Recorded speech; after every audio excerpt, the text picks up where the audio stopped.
Hey everyone, hope your day has been kind to you. Here's something fun. If you could be anywhere right now, relaxing in the rain, where would it be? Also, let me know where you're actually watching from.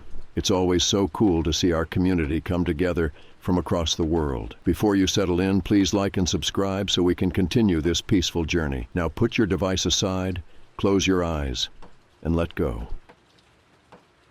The first time it happened, I barely even noticed.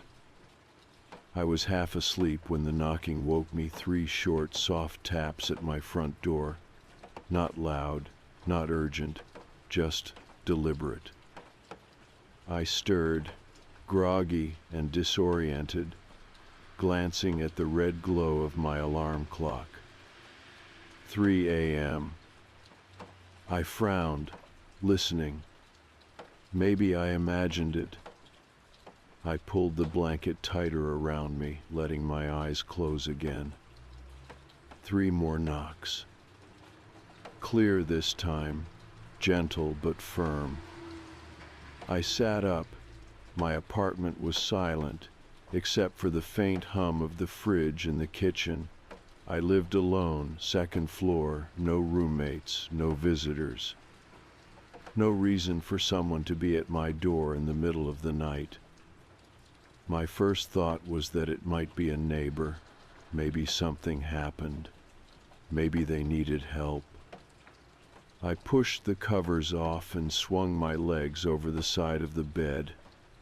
My body felt sluggish, my brain still clouded with sleep. The knocks didn't come again. I hesitated, then stood, padding slowly across the carpet toward the door. My fingers hovered over the peephole for a second before I pressed my eye against it. Nothing. The hallway outside my apartment was empty, dimly lit by the overhead light near the stairwell. The space was still and quiet. I waited, heart thudding a little too hard in my chest. No movement. I sighed, rubbing at my face.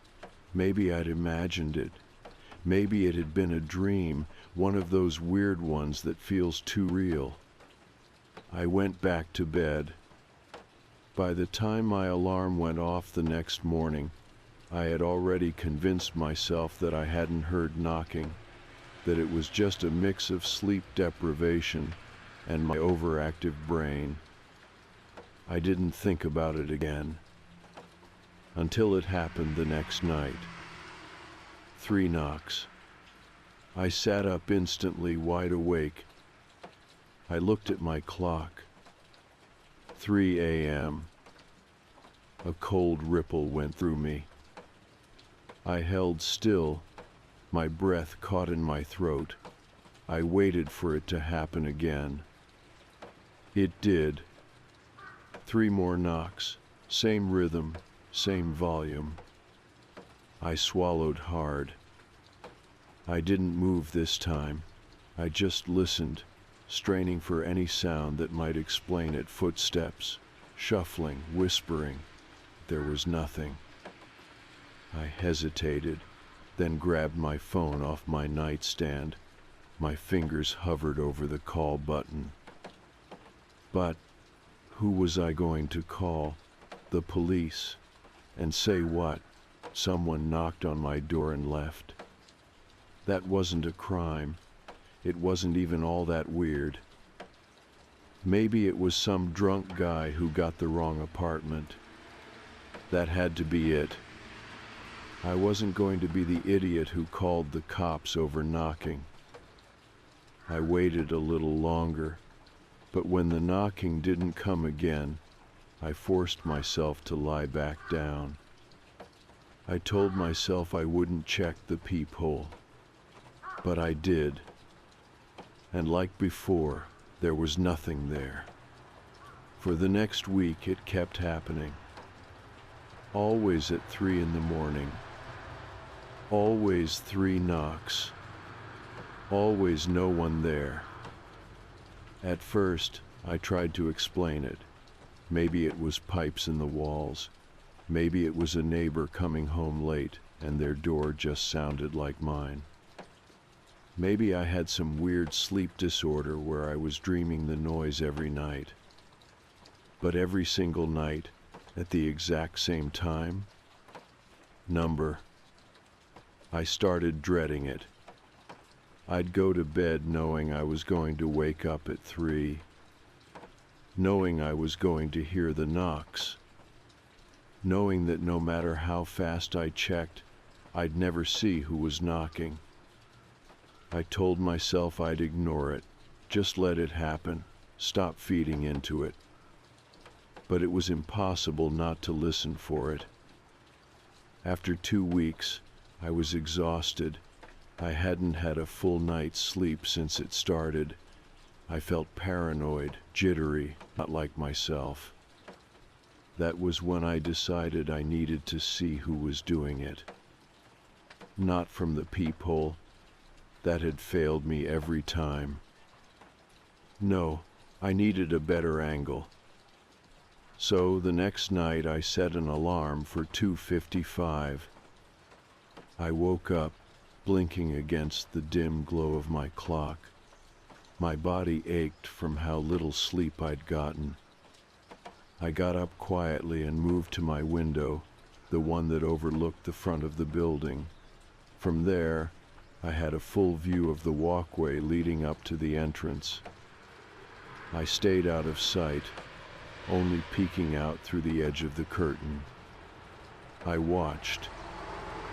The street was quiet, the sidewalk empty. Then, at exactly 2:59, I saw her. A girl. Small, maybe 8 or 9 years old, with long hair and dirty pajamas. She came out of nowhere, stepping onto the walkway like she had always been there. She walked toward my building. Slow, deliberate. I watched, my breath shallow. She reached the entrance and turned toward my unit. Then she lifted her hand.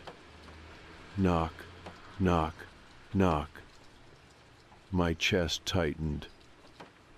She stood there for a few seconds, waiting. Then, without looking around, without making a sound, she turned and walked away. Not back to the street, not to any of the other units. Just away. I lost sight of her in the shadows. My hands were shaking. I stared out the window, waiting for her to come back. She didn't. I didn't sleep at all that night. By morning, I had convinced myself that I was losing it.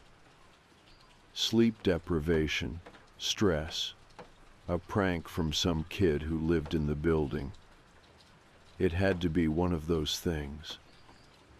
Because the alternative, the idea that a little girl was knocking on my door every night at exactly 3 in the morning before disappearing into thin air, that was insane. I refused to believe it.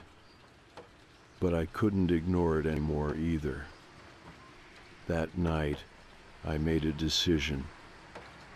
I was going to call the police, not because I thought something supernatural was happening, because something was happening, and I needed to know what.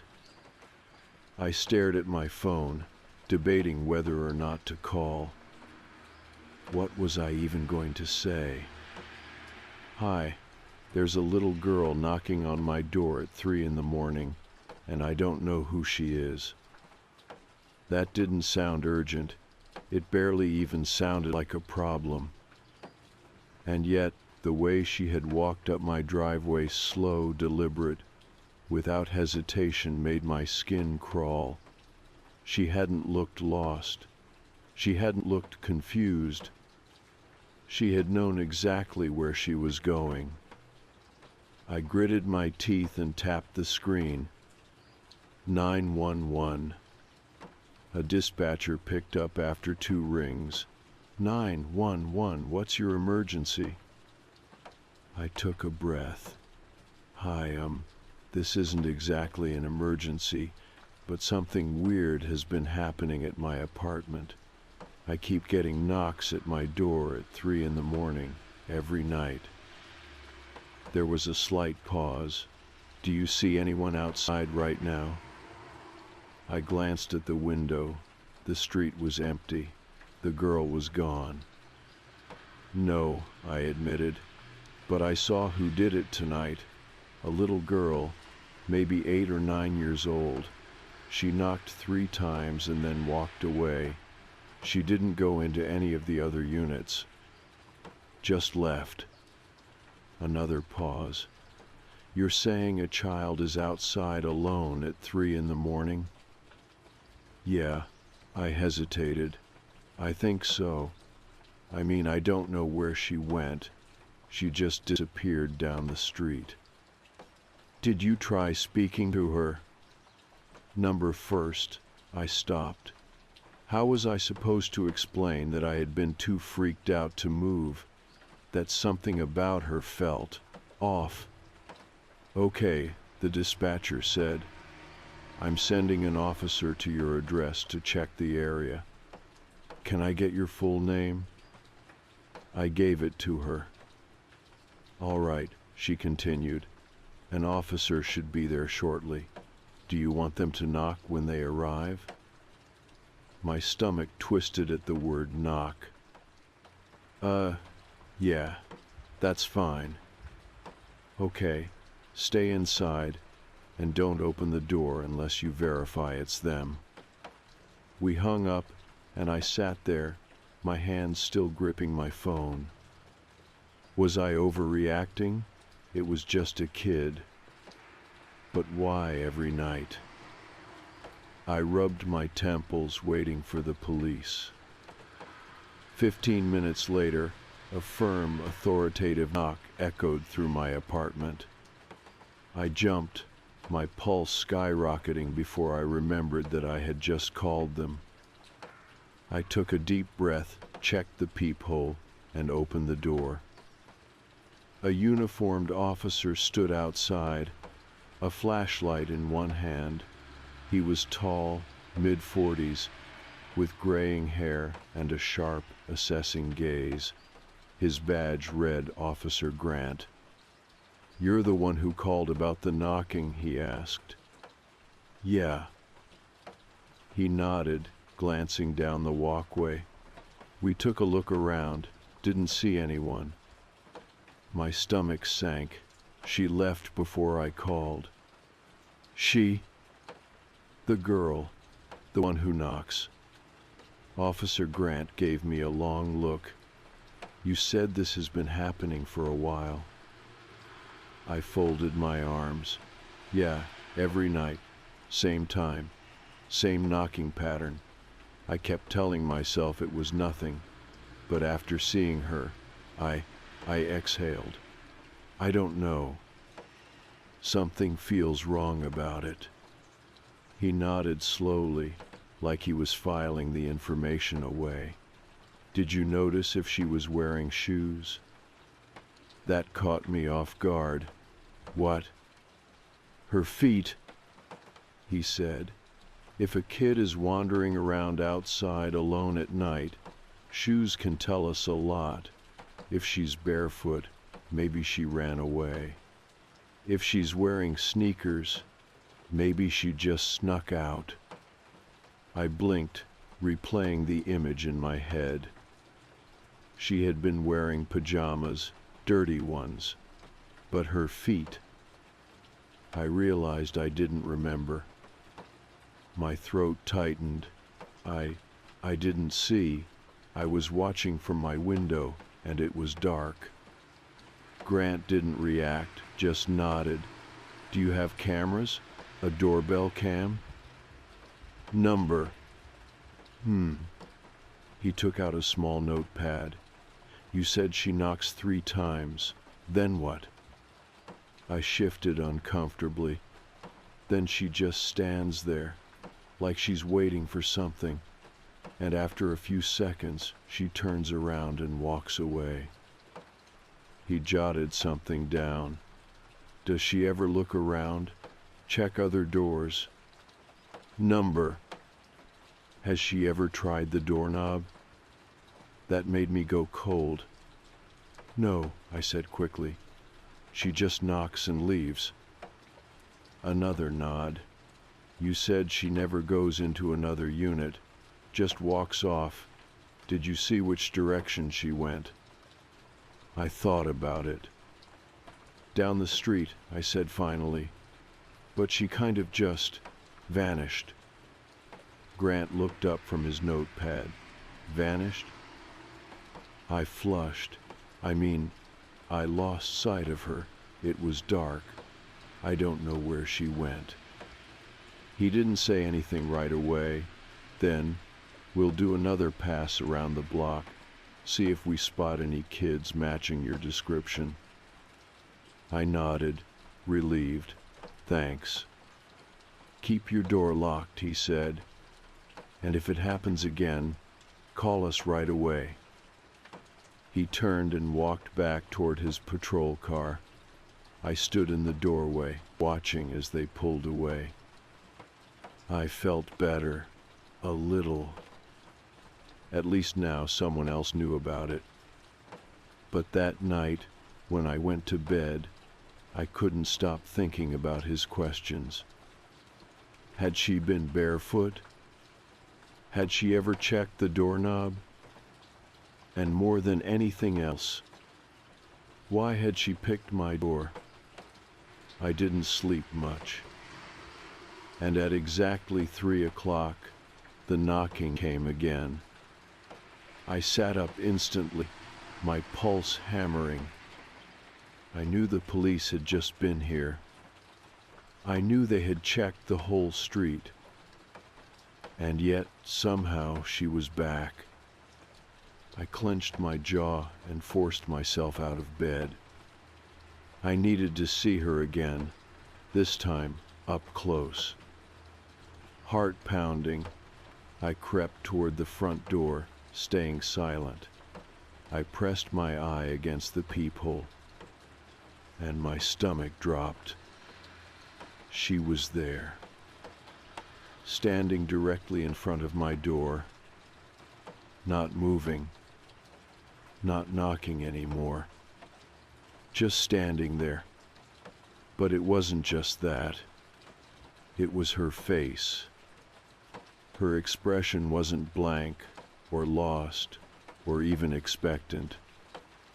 It was wrong, because she was staring straight at the peephole, like she knew I was watching, like she had been waiting for me to look. A slow, awful grin spread across her face. I stumbled back, my breath catching in my throat. The knocking started again. 3 times. Slow, purposeful. I backed away, heart racing. This wasn't normal. This wasn't a lost kid. This was something else. And for the first time since this started, I didn't just feel afraid. I felt watched. I didn't move. I couldn't. I stood frozen, staring at the door, my breath caught in my throat. My mind was screaming at me to do something: call the police, turn on all the lights, scream for help, but my body refused to listen. The girl was still out there. I didn't need to look through the peephole again to know that. I felt her. She had been waiting for me to look. She knew I was watching. The knocks came again. 3 slow, deliberate taps. I forced myself to move, stumbling backward into my bedroom. My fingers fumbled for my phone. I called 911 again, barely able to keep my voice steady as I told the dispatcher she was back. The same officer, Grant, showed up at my door 15 minutes later. By then, the knocking had stopped. By then, she was gone. But this time, I wasn't going to let him dismiss it as just a kid. I met him at the door, still shaken. "You need to check the cameras." Grant gave me a look, but nodded. "All right, let's check the security footage." The landlord's office was in the next building over. It took a few minutes to wake him up and convince him to let us review the tapes, but eventually we were staring at grainy black and white footage of my building's front entrance. I leaned forward, eyes locked on the timestamp. 2:58 a.m. Nothing. 2:59. Still nothing. Then the time clicked over to 3 o'clock. I held my breath. The camera view was clear. My front door, the walkway leading up to it. I saw my door. I saw the empty street. But I didn't see her. My stomach twisted. Where is she? Grant rewound the footage, played it again. Nothing. No movement. No girl. I felt my skin go cold. "She was there," I said quietly. Grant didn't say anything. He rewound it again, slowing the playback. We watched in silence as 3 knocks echoed through my apartment. I watched as my peephole darkened, proof that someone was standing right outside my door. But the camera showed nothing. My mouth went dry. I stared at the screen, my brain scrambling for an answer. "This doesn't make sense," I said. "I saw her. I heard her." Grant rubbed his jaw, watching me carefully. "You sure about that?" I looked at him sharply. "Are you serious?" He sighed, crossing his arms. "Look, I don't know what to tell you. If there was a girl knocking at your door, she'd be on this tape." I shook my head. "Then where is she?" He didn't have an answer for that. I left the office feeling worse than before. I had proof that something was happening, and at the same time, I had nothing. That was the last time I called the police. It didn't stop. Every night, at exactly 3 o'clock, the knocks came. Always the same. 3 times. Then silence. I tried everything to stop it. I stayed awake with all the lights on. The knocks still came. I left the television on full volume, hoping to drown it out. The knocks still came. I put a chair against the door. The knocks still came. I even taped a piece of paper over the peephole so I wouldn't be tempted to look. The next morning it was gone. That was when I knew. It didn't matter what I did. She wasn't going away. And I was starting to lose my mind. I stopped sleeping. I stopped talking about it. I stopped checking the peephole. I just let it happen. I told myself I wasn't scared anymore, but that was a lie. I was exhausted. I was unraveling, but I was too afraid to leave.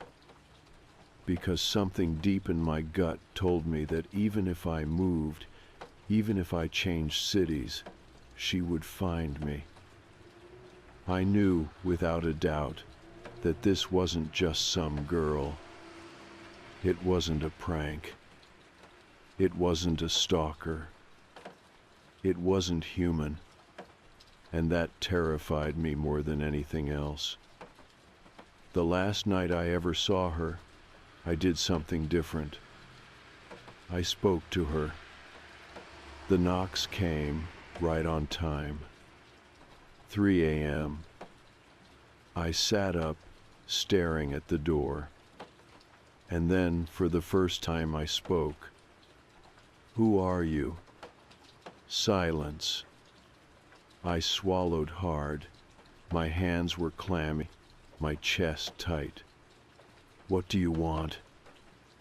"Nothing. Just stillness."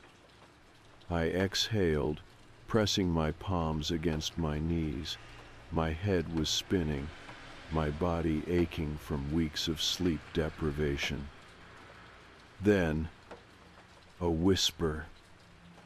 Not from the other side of the door, from inside the room. I felt it more than I heard it, a breath against my ear, soft and cold. "Let me in." I bolted out of bed so fast I nearly tripped. My heart slammed against my ribs, my vision blurring. She had never spoken before. She had never been inside before. I didn't sleep for the rest of the night. By morning, I had made my decision. I packed my bags, and I left. I didn't tell my landlord. I didn't tell my neighbors. I just left. I moved 3 cities away, found a new apartment, and never looked back. That was 6 months ago. I haven't heard the knocking since. But sometimes at night, I still wake up at exactly 3 o'clock. And for a split second, I swear I hear it.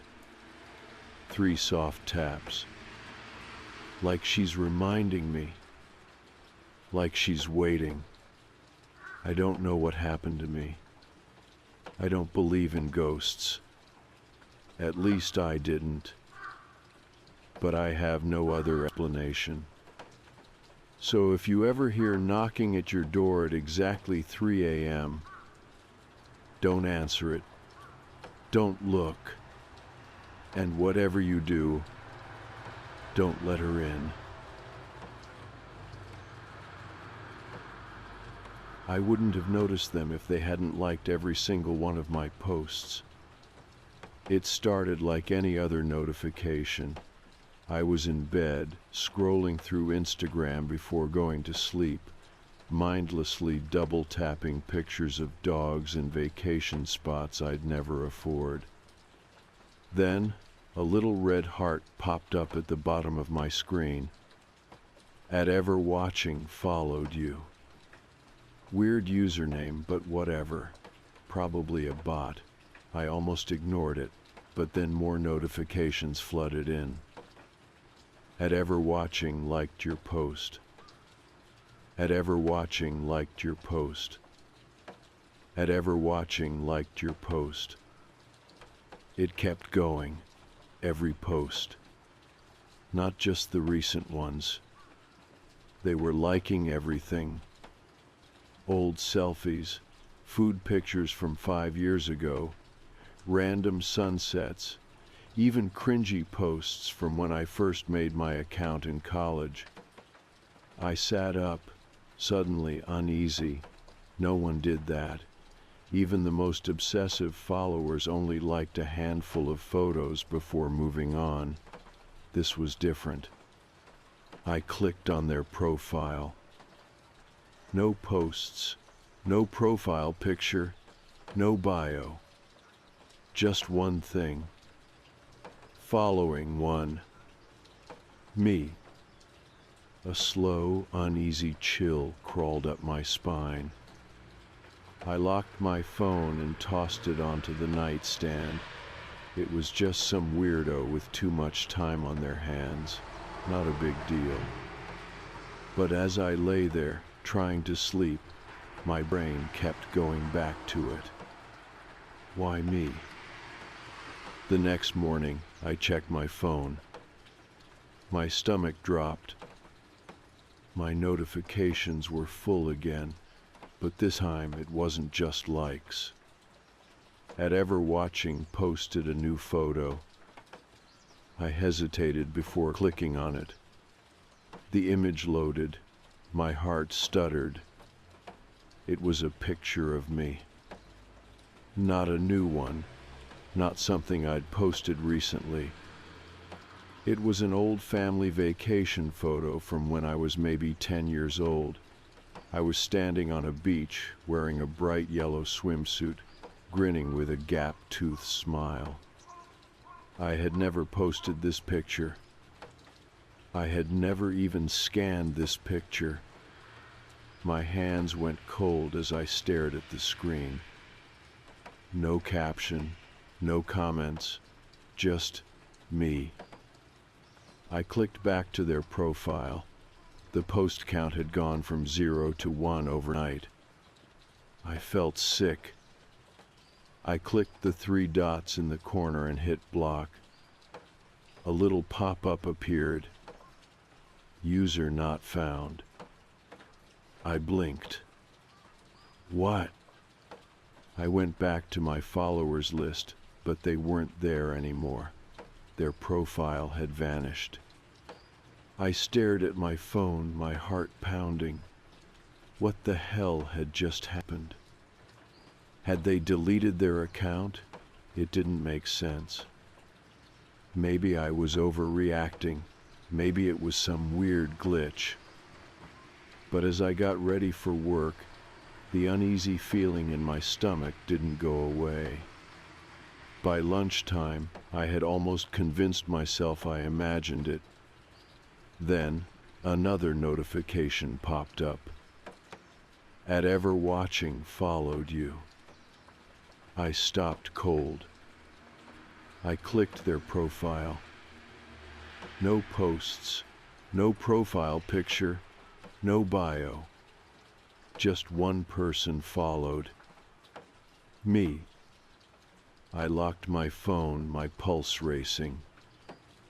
I wasn't imagining this. They were messing with me. I tried to ignore it for the rest of the day.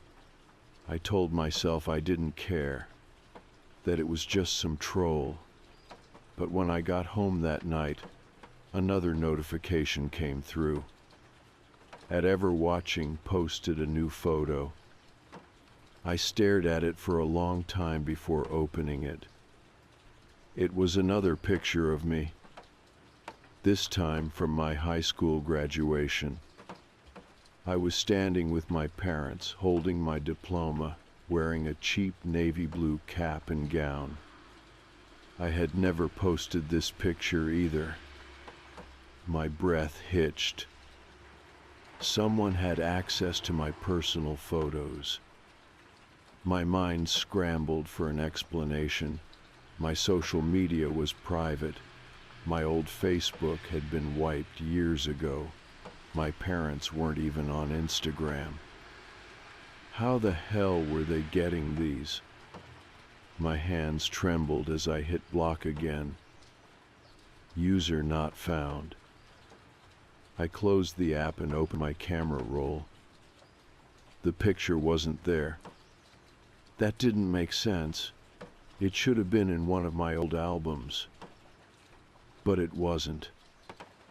I searched through my email, old cloud backups, even text messages from my parents. Nothing.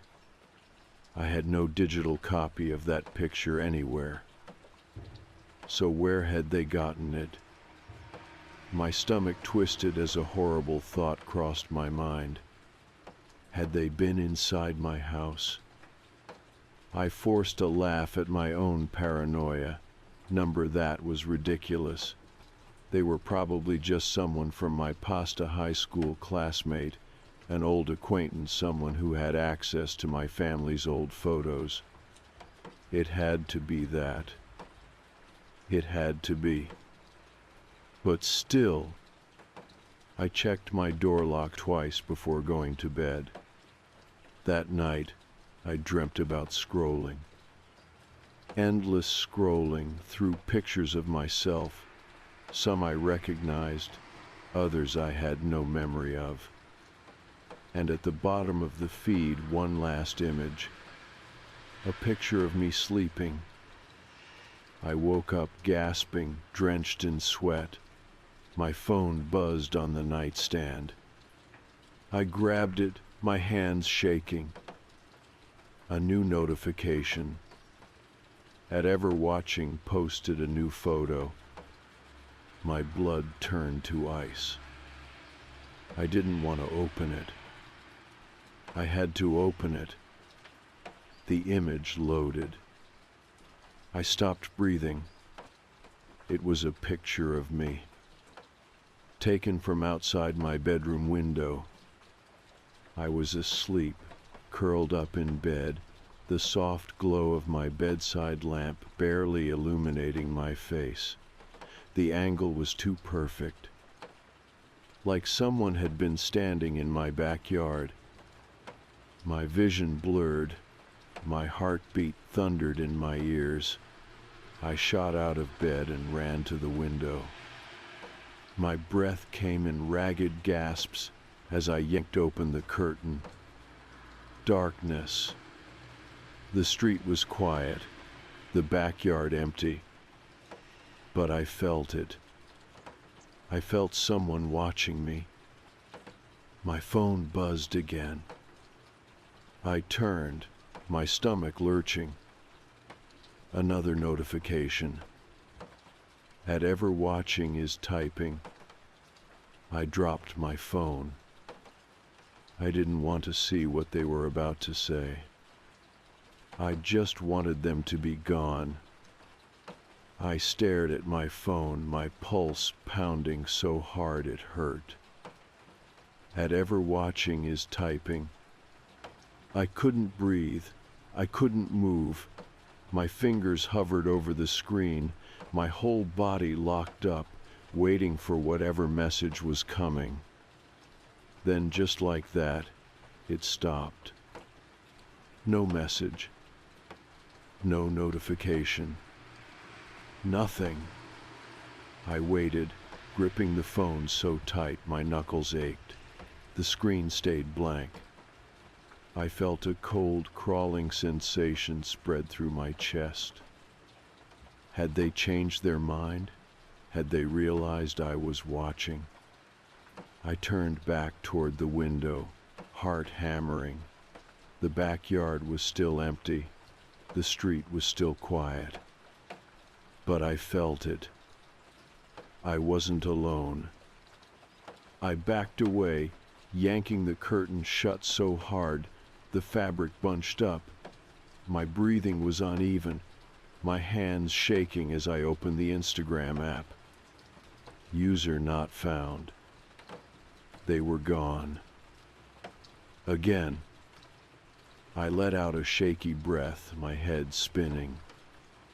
This wasn't normal. This wasn't just some troll. Who the hell had taken that picture? I swallowed hard, trying to think. I had to be rational. I had to be smart. Maybe my account had been hacked. That would explain the old pictures.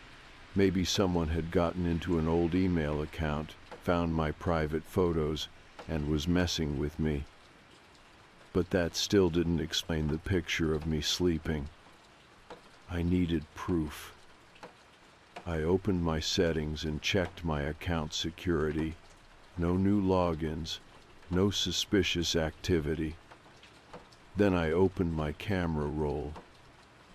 The picture wasn't there. I knew it wouldn't be. But I checked anyway. I went through every folder, every album, even my cloud backup. Nothing. It was like the picture had never existed except that it did. Because I had just seen it. My fingers felt numb as I typed out a message to my best friend, Maddie. Me, hey, are you awake? She answered almost immediately. Maddie, yeah, what's up? I hesitated. I didn't even know how to start. Me, I think someone's messing with me. Maddie, what do you mean? Like a scammer? Me, number, it's on Instagram. This account keeps following me, posting pictures of me that I've never posted. I waited, my foot tapping anxiously against the hardwood floor. Maddie, wait, what? Like private pictures? Me, yes. And one of them, it's of me sleeping, taken from outside my window. The typing bubble appeared, then disappeared. Then, Maddie, call me, now. I didn't hesitate. She picked up on the first ring. Okay, start from the beginning. I took a deep breath and explained everything. The account, the old photos, the likes, the way they kept disappearing every time I tried to block them. When I got to the last part, the picture from outside my window, Maddie let out a slow breath. That's not normal, she said. That's not a hacker. That's someone who knows you. The words made my skin crawl. Are you sure it's not an old Facebook album or something? She asked. Maybe your mom uploaded those pictures and this person found them. I shook my head, even though she couldn't see me. Number, I checked.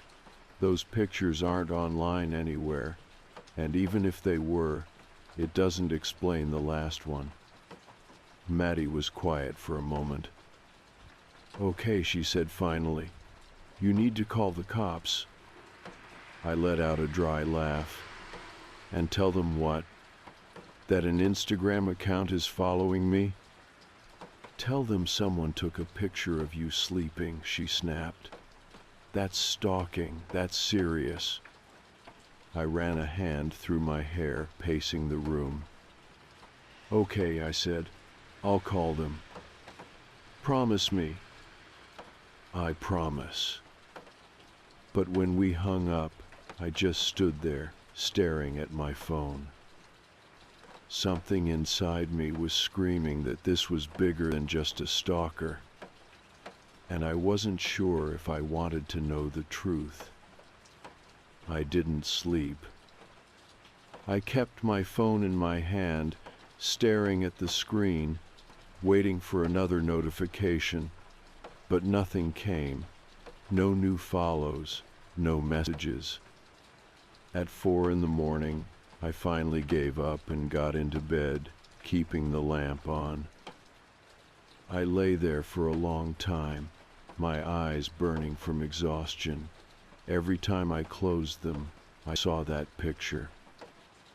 The angle, the way my face was barely illuminated by the soft glow of my lamp. It was too perfect. Like whoever took it had been watching for a long time, waiting for the right moment. I pulled the blanket tighter around me, curling into myself. I was being paranoid. Right? I woke up to my phone buzzing. I jolted upright, heart racing. A new notification.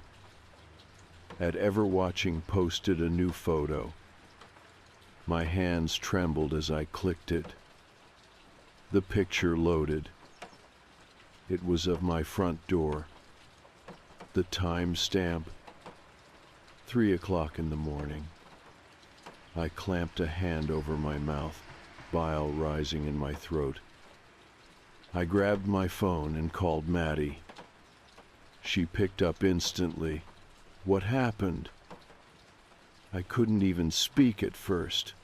My throat was too tight. Then finally, I choked out. They were here. Maddie's breath hitched. What? I sent her the screenshot. They took a picture of my door last night while I was asleep. There was silence on the other end. Then her voice, low and serious. "You're not at your place, are you?" I hesitated. "Pack a bag," she said. "Come, stay with me." I didn't argue. I threw clothes into a duffel, grabbed my keys and left. I didn't check the windows. I didn't check my phone. I just left. But as I drove to Maddie's apartment, one thought kept circling in my mind. If they had been outside my door, had they ever been inside? I didn't want to find out, but I knew deep down that this wasn't over. Not even close. Maddie didn't even wait for me to knock. She opened the door the second I reached her apartment. "Jesus," she muttered, pulling me inside and locking the door behind me. "You look like hell." I didn't sleep, I admitted. I kept waiting for another notification. She led me to the couch, shoving a blanket at me like that would somehow fix everything. I curled up, gripping my phone so tight my knuckles hurt. "I don't get it," I whispered. "I blocked them. Twice. How are they still finding me?" Maddie sat down across from me, chewing on her lip. "I don't know. But if they're taking pictures outside your place, that's stalking. We need to go to the cops." I exhaled through my nose. "And say what?" "Hi, someone on Instagram is posting pictures of me, but they have no profile picture, no followers, and no account history, and they keep deleting themselves before I can block them." Maddie gave me a look. "Number, you tell them someone is taking pictures of you in your sleep." I stared at the floor. I knew she was right, but something in me resisted the idea. Because this didn't feel like a normal stalker. I'd had creepy DMs before, weird messages from guys who didn't understand boundaries, but this wasn't that. This was something else. Maddie sighed. "Okay, look, we'll go to the police first thing in the morning, but tonight you stay here. I'll sleep in the living room with you." I nodded weakly, feeling the exhaustion settle into my bones. For the first time in days, I actually felt safe. That lasted until 3 o'clock. I woke up suddenly, my skin ice cold. I didn't know why at first. Then I heard it. A buzz. My phone. I grabbed it, my stomach twisting. At Ever Watching posted a new photo. I sat up so fast the blanket slid off me. My hands were shaking as I opened the notification. The picture loaded. It wasn't of my front door this time. It was of Maddie's front door. I stared at it, my heart pounding in my ears. The timestamp was from 2 minutes ago. They were here. I reached over and shook Maddie hard. "Wake up." She groaned. "What?" I shoved the phone in her face. "Look." She blinked at the screen, still half asleep. Then her face changed. She sat up instantly. "Oh, hell no." We both turned to look at the front door. It was locked. The chain was still in place. Everything looked fine. But someone had been right outside. I got up, my body moving on autopilot. I crept toward the peephole, barely breathing. I hesitated before looking through it. Empty. No one was there. I turned back to Maddie. "We need to call the cops." She was already dialing. 20 minutes later, a police officer knocked on the door. Officer Grant. Of course it was him. He took one look at me and sighed. Another Instagram post?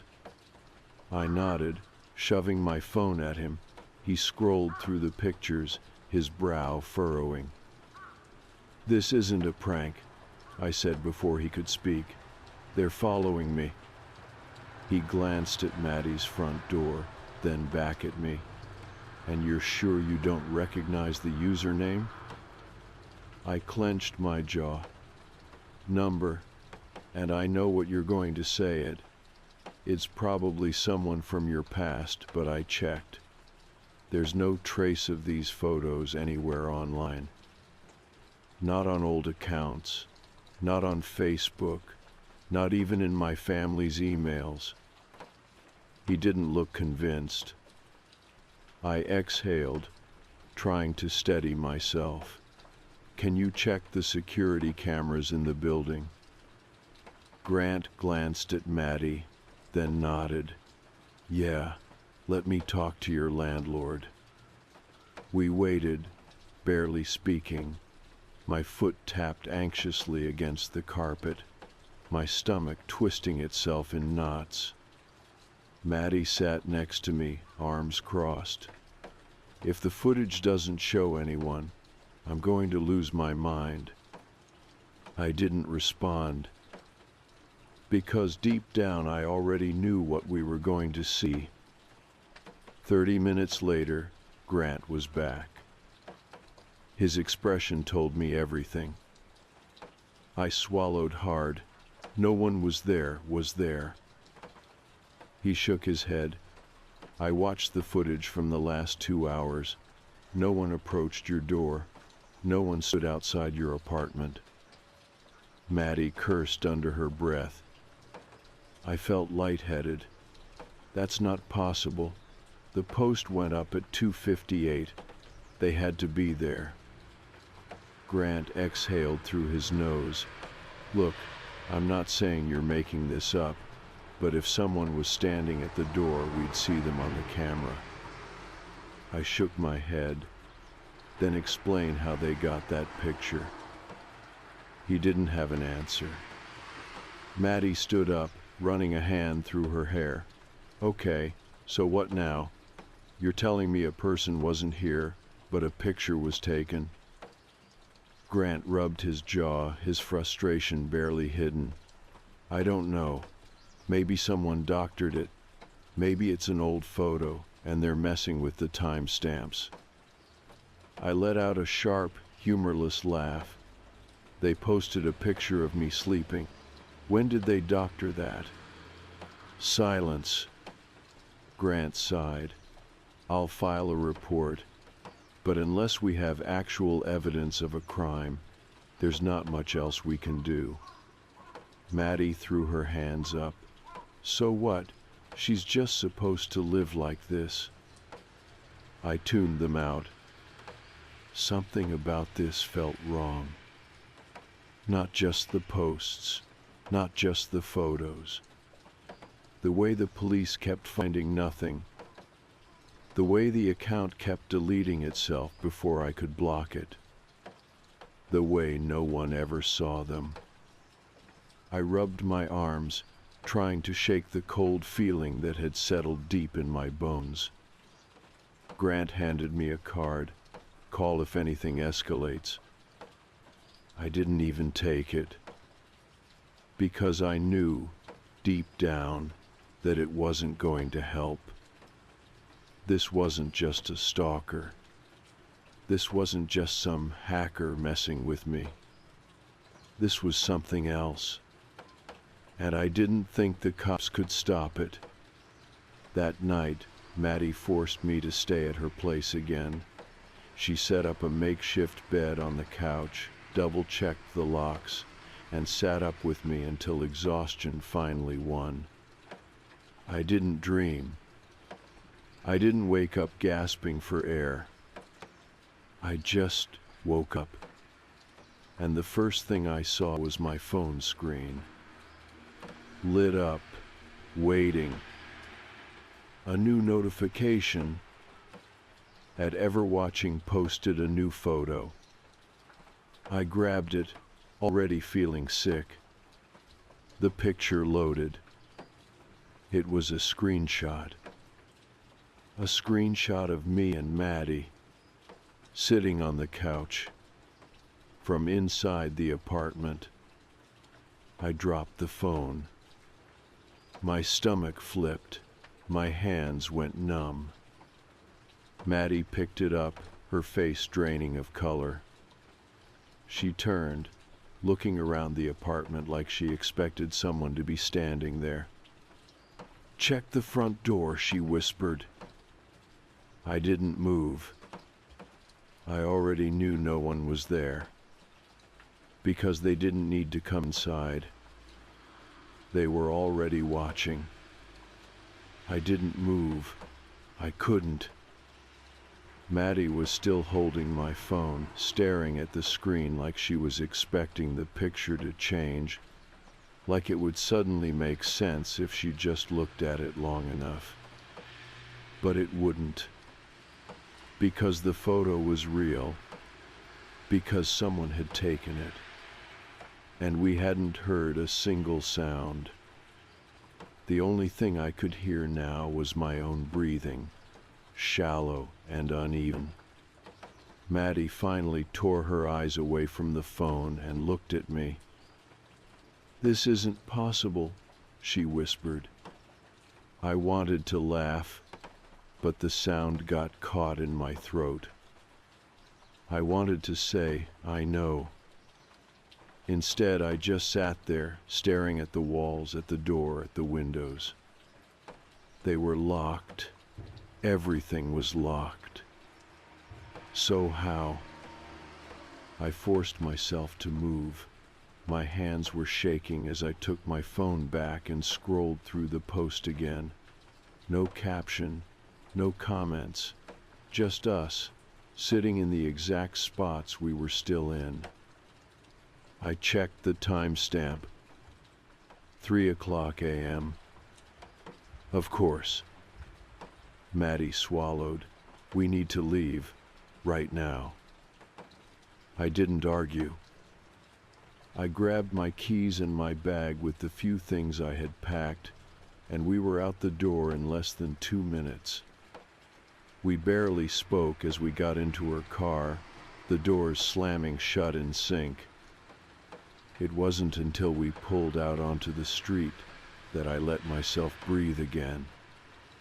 Maddie's hands were gripping the steering wheel so tightly her knuckles had gone white. I stared out the window, watching as her apartment disappeared behind us. I had never felt so relieved to leave a place before. But even as we drove, I couldn't shake the feeling that we weren't actually leaving. Because wherever we went, I knew they would still be watching.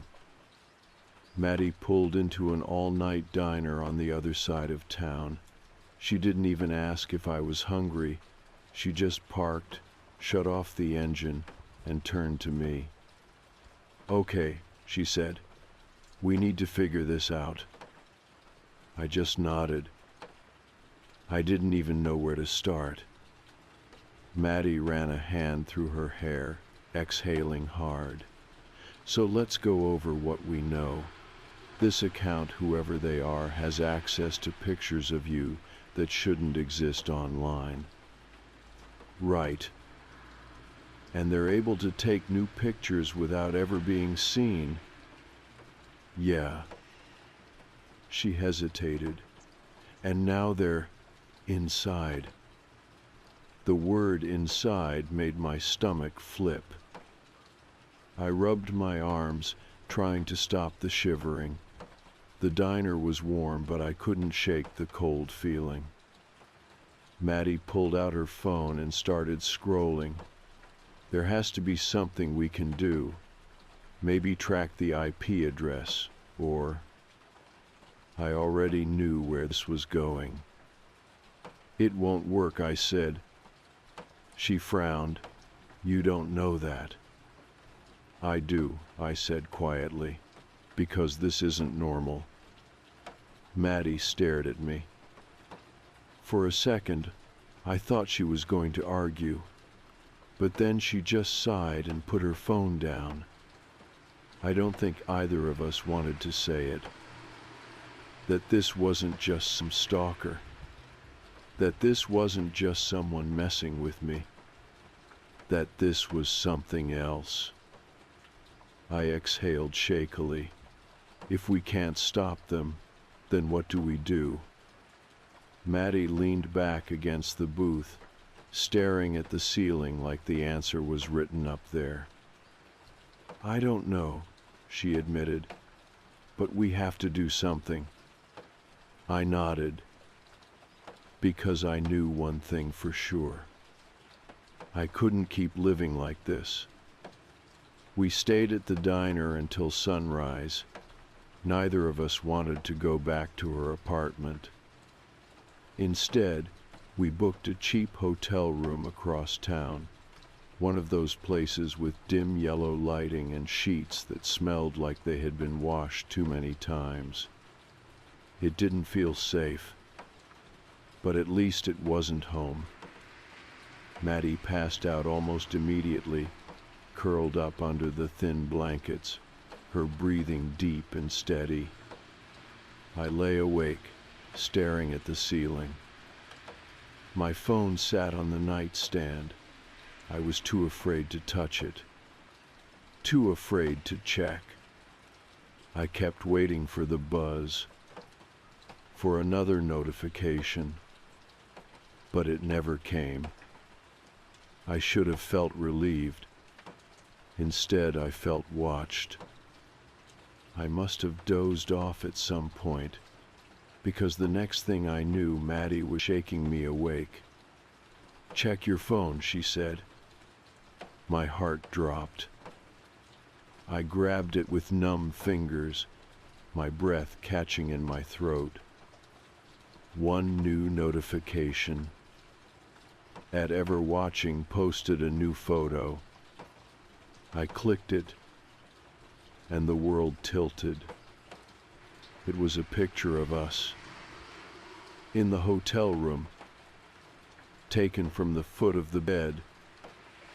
I dropped the phone, my hands shaking violently. Maddie picked it up, her face going pale. I scrambled out of bed, flipping on the lights. The room was empty. The door was still locked. The windows were shut. But someone had been inside. Maddie's voice was barely above a whisper. "We have to leave." I nodded. We didn't even pack our things. We just ran. I don't remember much after that. I don't remember where we drove. I just remember not stopping until the sun was high in the sky. When we finally pulled over at another hotel miles away, in another town entirely, I felt like my whole body was about to collapse. Maddie sat in the driver's seat, gripping the wheel, staring straight ahead. She hadn't spoken since we left. Neither had I. Because we both knew this wasn't over. Not even close. And the worst part, I wasn't sure if it ever would be. Addie and I sat in the car for a long time, parked in front of the motel. Neither of us spoke. We hadn't since we left the last place. I was gripping my phone, afraid to check, afraid of another notification, afraid to see another picture proving that no matter how far we ran, they were always ahead of us. But nothing came. For the first time in days, my notifications were empty. No follows, no likes, no new photos. That should have been a relief. Instead, it felt worse. Maddie finally exhaled, rubbing a hand over her face. "Okay," she said, voice hoarse from exhaustion. "We need a plan." I nodded, staring out at the empty parking lot. "Yeah." Silence stretched between us. Neither of us had anything to offer. Because deep down, we both knew the truth. We didn't have a plan. We were just running. And no matter where we went, they would find us. Maddie straightened suddenly. "Wait." I turned to her. "Your first post," she said. "The first one they uploaded. What was it?" My stomach twisted. A childhood photo, a family vacation. "Okay. And then the graduation picture." I nodded slowly. "Right." She grabbed her phone and started typing something. And then it escalated. "Your front door, then the one at my place, then the hotel." I shifted uncomfortably. "Yeah, why?" She turned the screen toward me. I blinked. It was an old article, a missing persons case. A girl. She looked around my age. Dark hair, round face, a familiar gap between her two front teeth. My stomach dropped. Maddie scrolled down. The details were sparse. Disappeared at 8 years old. Never found. I looked at her. "What is this?" Maddie hesitated. The username, ever watching. It felt specific, like they were waiting for something. I didn't like where this was going. She exhaled sharply. I searched missing kids from our area. This was the first one I found. I shook my head. "That doesn't mean anything." "Doesn't it?" I clenched my jaw. "Number it doesn't." Maddie sighed, but she didn't argue. We checked into the motel. It smelled like cigarettes and bleach. The wallpaper was peeling at the edges, the kind of place people disappeared from. Maddie took first watch. She sat by the window, peeking through the curtains. I lay on the bed, staring at the ceiling. I don't remember falling asleep, but I remember waking up. My phone buzzed on the nightstand. My heart seized.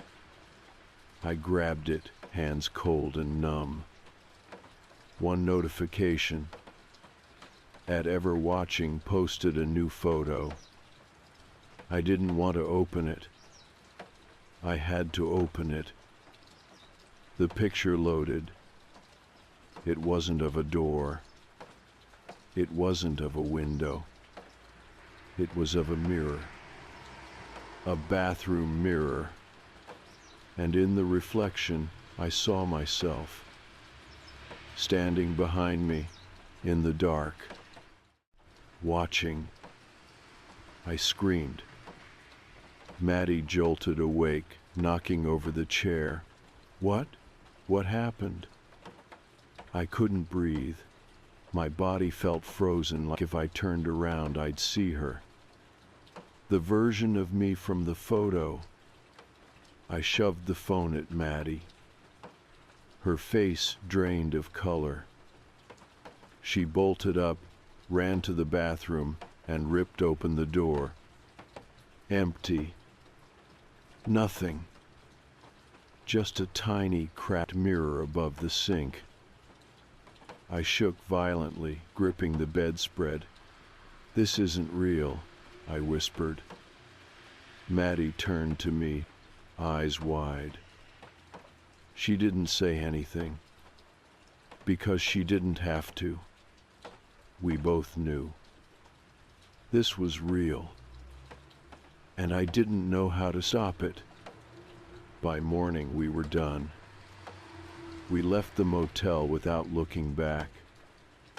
I turned off my phone, deleted my social media. Everything. I wanted it gone. Maddie drove in silence. We didn't have a destination. We just drove. I stared out the window, watching trees blur past. I felt hollow, like part of me had been taken, like part of me was still watching. 3 months later, I got a new phone. New number, new accounts. I didn't tell anyone. Not even Maddie. I didn't post, didn't interact, didn't give anyone a reason to find me. And for a while, nothing happened. I almost believed it was over. Then last night, my phone buzzed. I froze.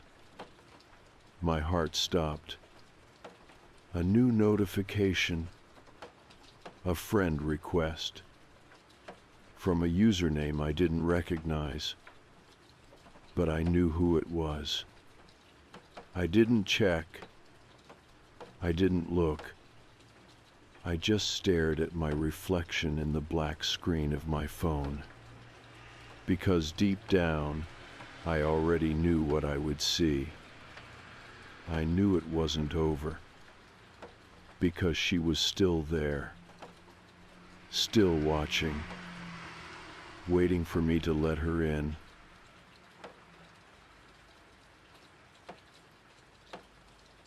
I was late.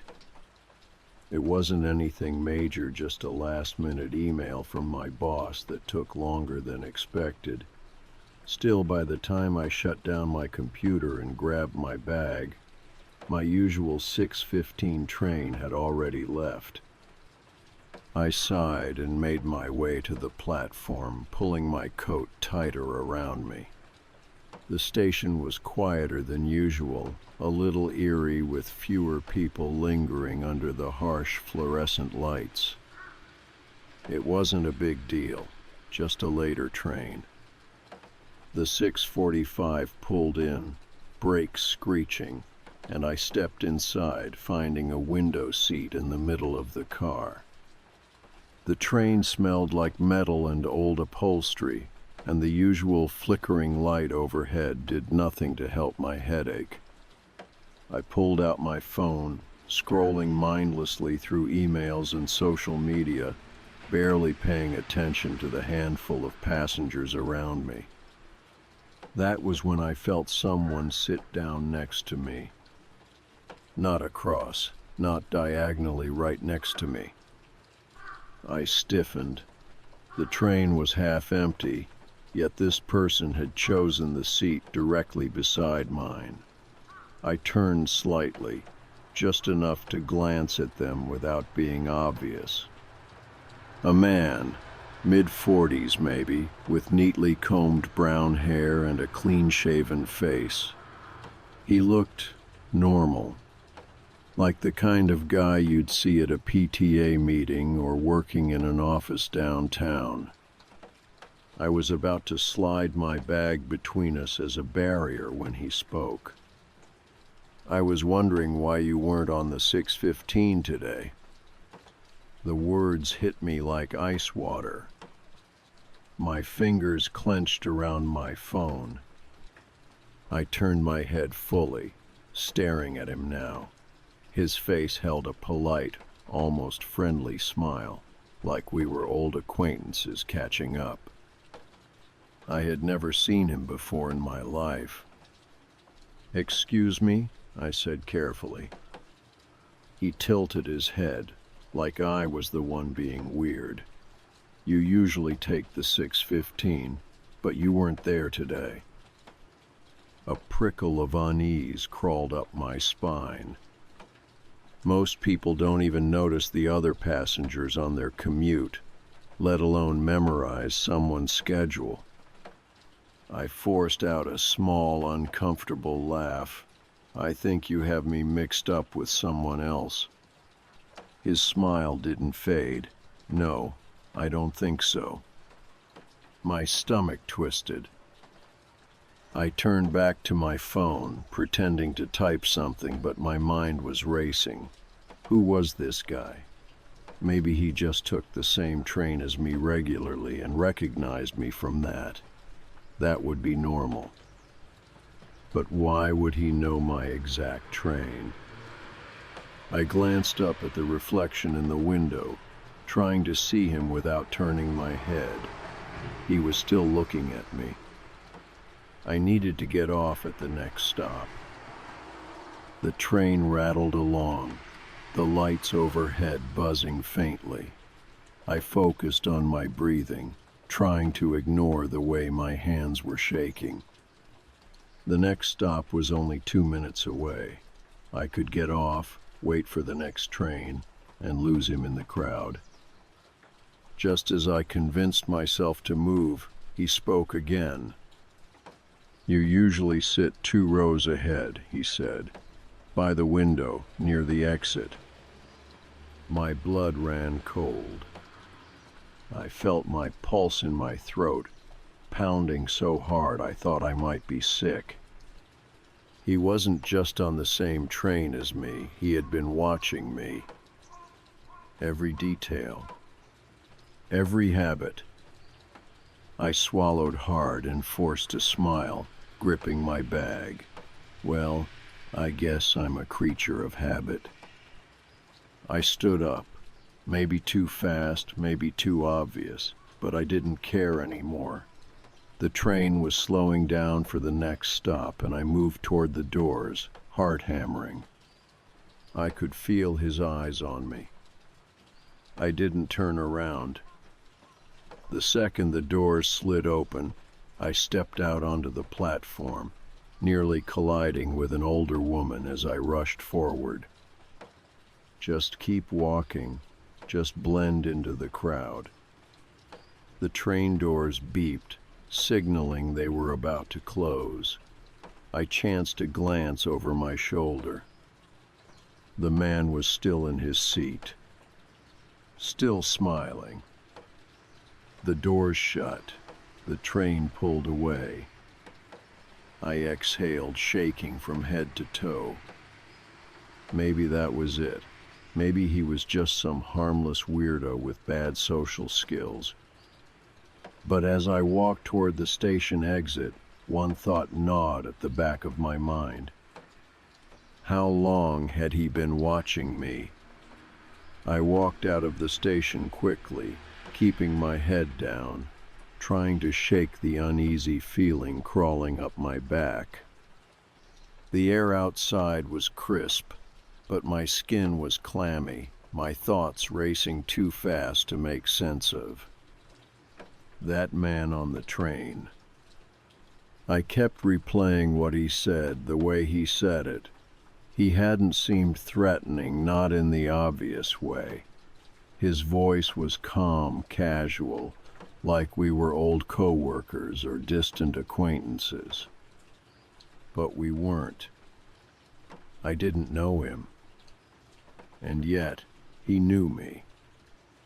I reached into my coat pocket, gripping my keys like a weapon as I hurried toward my apartment building.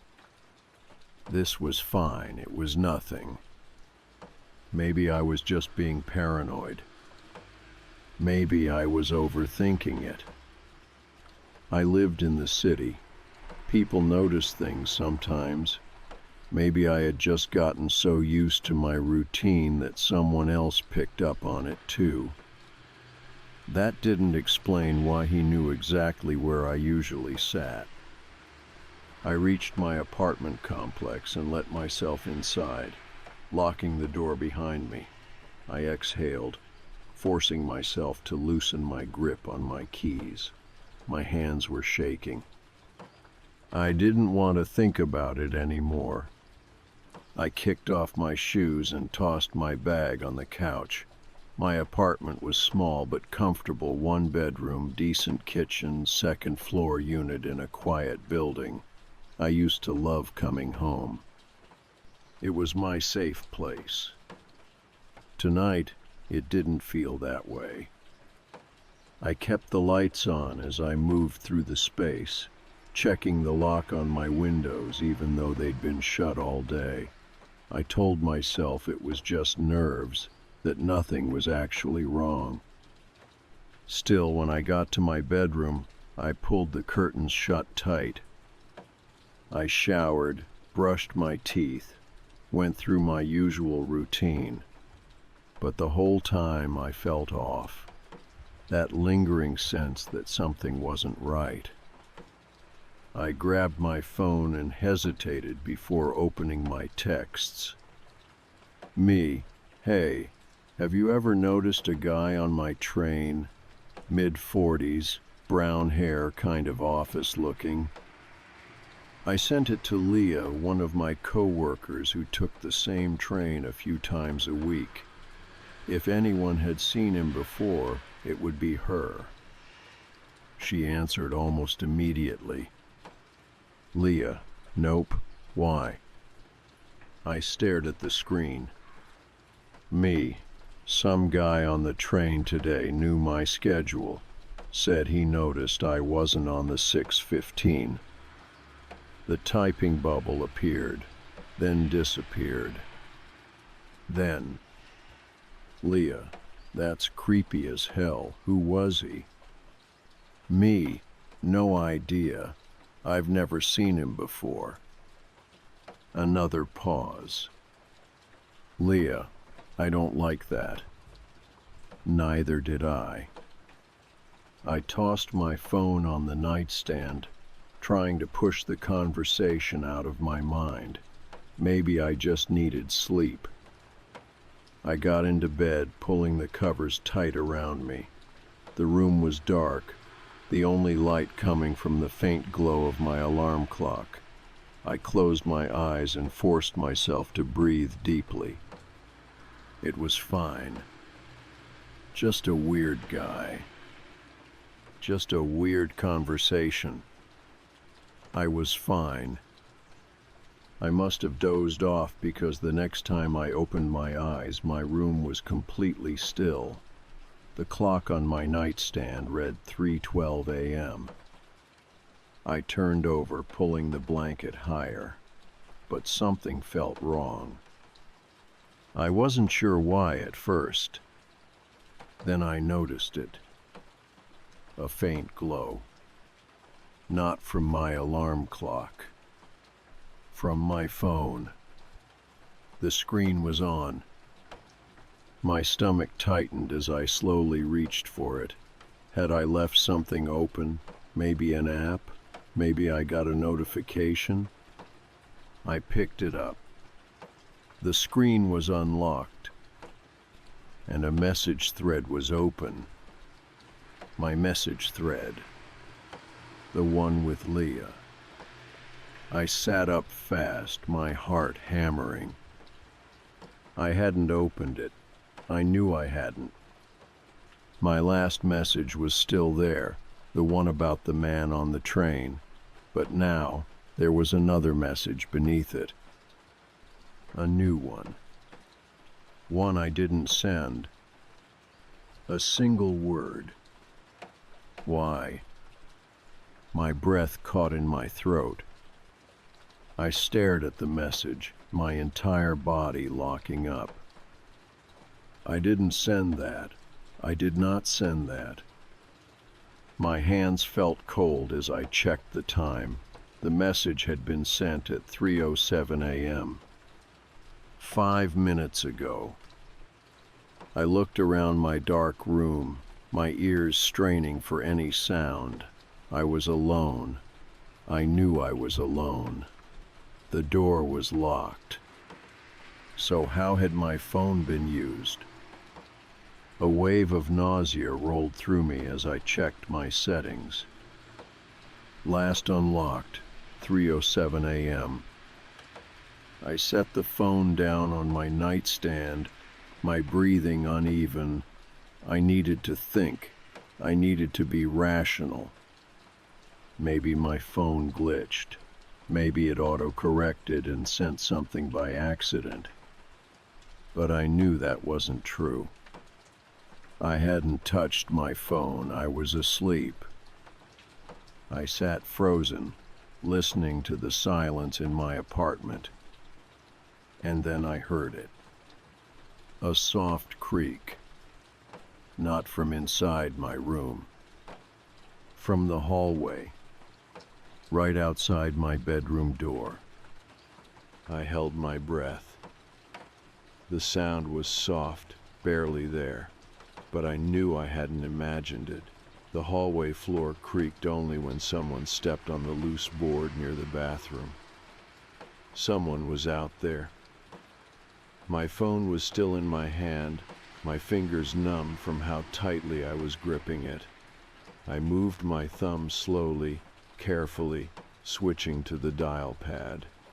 I didn't press call, not yet. I needed to be sure. I strained to listen, heart hammering so hard I could feel it in my throat. The apartment was silent again. No movement, no more creaking. Maybe I had imagined it, or maybe whoever was out there was waiting. I swallowed hard, forcing myself to move as quietly as possible. My bedroom door was locked. That was the one thing keeping me from losing it completely. I had two options: call the police or check the hallway myself. I wasn't an idiot. I wasn't about to go investigating like some horror movie victim. But I needed to know. I took a slow breath, then turned my phone screen down so the light wouldn't give me away. My bedside lamp was off, my room almost completely dark except for the faintest glow from the window. I slid out of bed and tiptoed toward the door.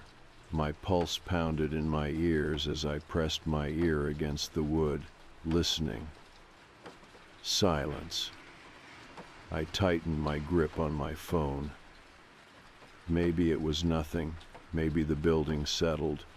Maybe my neighbor walked past my door and I was just on edge from the train incident.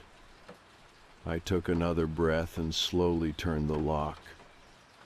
I wasn't going to open the door all the way just a crack, just enough to see into the hallway. I turned the knob and pulled. The hallway was empty. I exhaled, my shoulders slumping slightly. Nothing. I really was losing it. Then, something caught my eye. The coat closet. The door was open, just a few inches. I knew for a fact I had shut it before bed. My chest tightened. I stepped back into my room and locked the door again.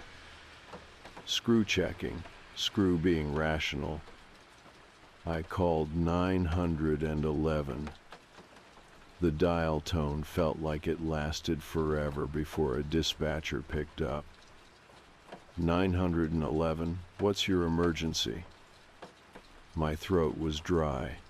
I tried to keep my voice steady. There's someone in my apartment. Are you in a safe location? I locked myself in my bedroom, I whispered. I think they're in the hallway closet. The dispatcher's voice remained calm, steady. Stay where you are.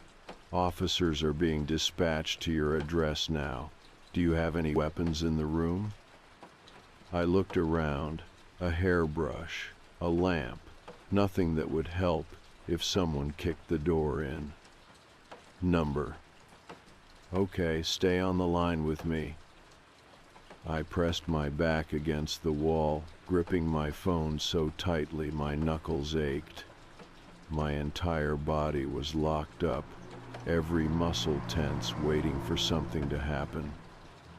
Then, a soft click. Not from my bedroom door. From the hallway. The closet door. My breath caught. I clamped a hand over my mouth, trying to keep my breathing silent. A slow creak followed. Someone was stepping out. I shut my eyes, willing my body to disappear into the darkness of my room. The dispatcher's voice was quiet in my ear. "The officers are 3 minutes away. Do you hear anything?" I barely nodded before realizing she couldn't see me. "Yes," I whispered. I listened, waiting for footsteps, for a shadow under the door. But there was nothing. Nothing at all. That was worse. Then my door handle moved. Not violently, not like someone was trying to force their way in. Just testing. My stomach flipped, bile rising in my throat. I held my breath so hard my lungs burned. Another second passed, then 2, then 3. The handle stopped moving. Silence. I had never felt time move so slowly in my entire life. Then knocking. Not at my bedroom door. At my apartment door. "This is the police," a deep voice called. "Holloway PD. If anyone is inside, identify yourself." I heard it before I heard the footsteps. A single quick shuffle. Then, the sound of my front door unlocking. I sucked in a breath. They were leaving. "Ma'am," the dispatcher said, "officers are entering your apartment now. Stay where you are." I didn't move, couldn't move. Then, finally, I heard footsteps in my hallway, but this time they were heavy, purposeful. A knock at my bedroom door. "Holloway PD, you're safe now." My whole body sagged. I scrambled to my feet, fumbling with the lock, and yanked the door open. 2 officers stood there, 1 man, 1 woman, both in uniform. "Are you hurt?" the woman asked. I shook my head, my mouth too dry to speak. The male officer moved past me, sweeping a flashlight over the hallway. "Your front door was unlocked when we got here," he said. "Do you always leave it that way?" "No," I croaked. "It was locked. I checked before bed." The officers exchanged a glance. "Whoever was in here left the second they heard us," the female officer said. "They knew exactly what they were doing." My stomach turned. The male officer walked toward the coat closet.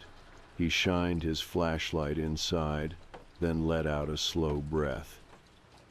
"You're gonna want to see this," he muttered.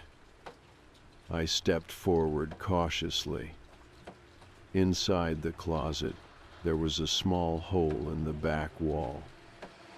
Not large, maybe the size of a fist, but it wasn't just a hole. It was peeled away drywall. Someone had been in there before. They had been watching me. The female officer turned back to me, her expression unreadable. "Do you have anywhere else to stay tonight?" I nodded weakly. "Good," she said, "because this isn't the first report we've gotten about this building." My breath hitched. "What do you mean?" The male officer exhaled. "There's been other calls," he admitted. "Mostly single women, strange noises, missing food, open doors. Always the same thing, someone watching but no forced entry." I wrapped my arms around myself, feeling suddenly exposed. "We'll do a full sweep," the female officer assured me, "but I'd strongly recommend finding another place to stay for a while." I didn't argue. I packed a bag that night and left with the officers. I never went back. A few months later, I checked the apartment listings for my old building. Apartment 2 was up for rent again, and I wondered how long it would take for the next tenant to realize they weren't living alone.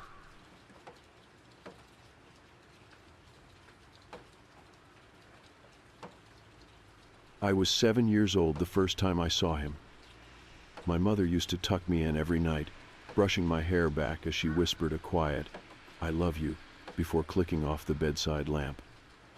I would always watch her silhouette linger in the doorway for a few extra seconds before she pulled it shut. That was the part I dreaded the most, the final click of the door, because that's when I knew he would come. At first I thought it was my imagination, the way the dark corners of my bedroom seemed to shift after the lights went out, the way my eyes would struggle to adjust to the swallowing blackness. I would lay perfectly still under my blankets, too afraid to move, waiting for my eyes to betray me by shaping something sinister out of the shadows. And then one night, I realized I wasn't imagining him at all. I don't remember the exact moment I knew he was real. Maybe it was the way the air changed, how it felt thicker, as though the room had been plunged underwater. Maybe it was the sound, that nearly imperceptible scrape of something dragging against my hardwood floor, stopping just as I held my breath to listen. I used to tell myself it was just the house settling, but deep down I knew better. He was always there, in the corner, waiting. Of course, I told my mother. She did what mothers do, listened with patience, stroked my hair, reassured me. "It's just a bad dream, sweetheart," she'd say, pressing a warm kiss to my forehead. She tucked the blankets around me a little tighter that night, as if that would keep him out. It didn't. Years passed, and the shape in the corner remained. I stopped telling people about him. I learned to live with it. Maybe I even convinced myself that my mind had created him, that he was just the residue of childhood fear lingering in the back of my brain. He never moved, never spoke, never did anything at all. Until last night. The first time I ever experienced sleep paralysis, I was 15. It happened in the early hours of the morning, sometime around 3 a.m. I remember waking up to a crushing weight pressing down on my chest, my limbs stiff as if they had been filled with cement. At first, I thought it was a dream. The kind where you're awake but your body refuses to cooperate. Then, I saw him. He was standing in the corner of my room. He had always been there, but this time I knew something was different. Before, he had been nothing more than a shape, a trick of the light, a shadow sculpted by my subconscious fears. But now, I could see him. His outline was sharper, clearer. He was tall, much taller than I had imagined, his frame elongated in a way that defied anatomy. His shoulders jutted unnaturally, his arms hanging like dead weight at his sides. His head was cocked slightly to one side, as though he were studying me, considering something. I tried to move, but my body refused. My lungs burned as panic set in. The more I struggled, the heavier the weight on my chest became. It was as if something was pushing me deeper into the mattress, keeping me still, keeping me silent. My fingers twitched at my sides, the only part of me that seemed capable of motion. I willed myself to wake up. And then, he did something he had never done before. He took a step forward. It was slight, barely perceptible, but I saw it. The shift in weight, the quiet scrape of movement. I had spent my entire life watching him, and he had never moved before, not once. But now, with my body locked in place, with my throat unable to release even the smallest scream, he stepped closer. The pressure on my chest grew unbearable. My vision blurred at the edges. I don't remember how long I fought against my own body, but eventually I must have blacked out. When I woke up, it was morning. The sunlight streamed through my blinds, casting soft golden beams across my bedroom floor. My body felt normal again, no longer weighed down by that crushing force. I sat up, breathless, my heart still hammering in my chest. My first thought was that it had just been sleep paralysis, that my mind had fabricated the entire experience in that strange liminal space between waking and dreaming. But then I saw them.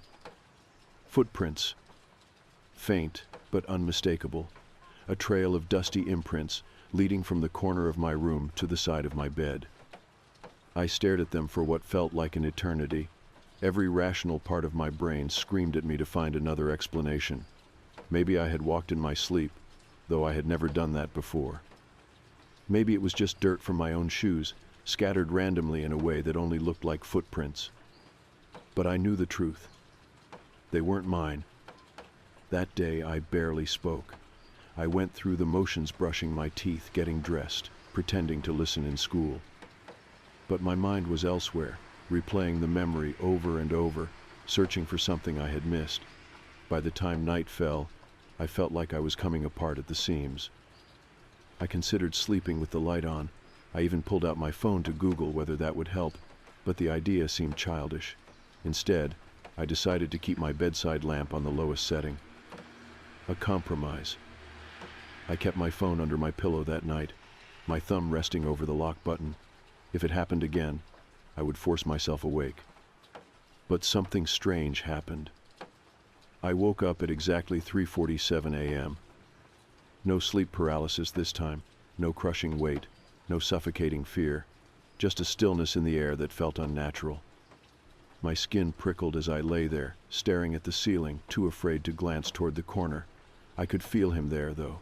My instincts screamed at me not to look. And then my phone vibrated. A single notification. I swallowed the lump in my throat and reached for it, my fingers fumbling as I lifted the screen toward my face. My breath caught in my throat. A message. From an unknown number. You shouldn't have watched. My entire body went cold. I turned my head slowly toward the corner of the room. This time, he wasn't standing there. He was closer. And for the first time I saw his face, I couldn't move. Not because of sleep paralysis, not because of some unseen force pinning me down. I just couldn't will my body to respond. The kind of paralysis that comes from pure, unfiltered fear. I had spent my entire life catching glimpses of him, shadows at the edge of my vision, a presence I convinced myself wasn't real. But now he wasn't lingering in the darkness. He wasn't hiding in the corner. He was standing right next to my bed. For the first time I could see him, not just as a shadow, not just as an outline against the wall, but as something real. His face, or what should have been his faces, a void, not a black, empty hole, but something worse, a smudged, distorted absence. My mind tried to give it features, to make sense of it, but the more I stared, the more it refused to take shape. It was like looking at something unfinished, an image that flickered and blurred the harder I tried to focus. His body was impossibly thin, his limbs too long, his fingers nearly skeletal. But the worst part, he was breathing. Not loudly, not exaggerated, but subtle, quiet enough that I could just barely hear the intake of air beneath the thudding of my own heartbeat. He was alive. My fingers twitched against the blanket, my lungs screamed for air, but I barely breathed. Any movement, any sign that I was awake felt like a death sentence. I didn't know why, I just knew. And then he moved.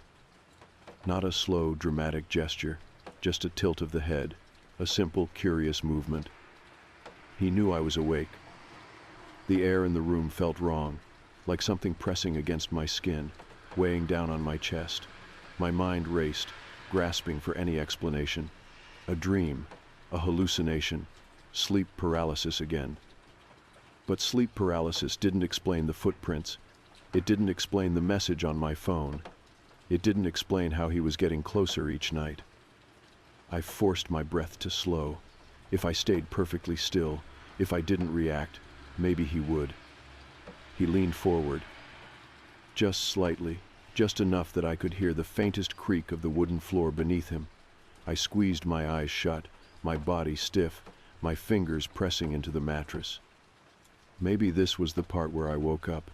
Maybe if I waited long enough, if I held still, I would blink and find myself alone. Something touched my face. A hand, his hand. It was cold, clammy, not corpse cold, but something worse. The kind of cold that felt wrong, like something that had never been alive to begin with. My stomach twisted violently. My body screamed at me to do something, but I couldn't. His fingers trailed along my cheek, deliberate, slow. Then he gripped my jaw.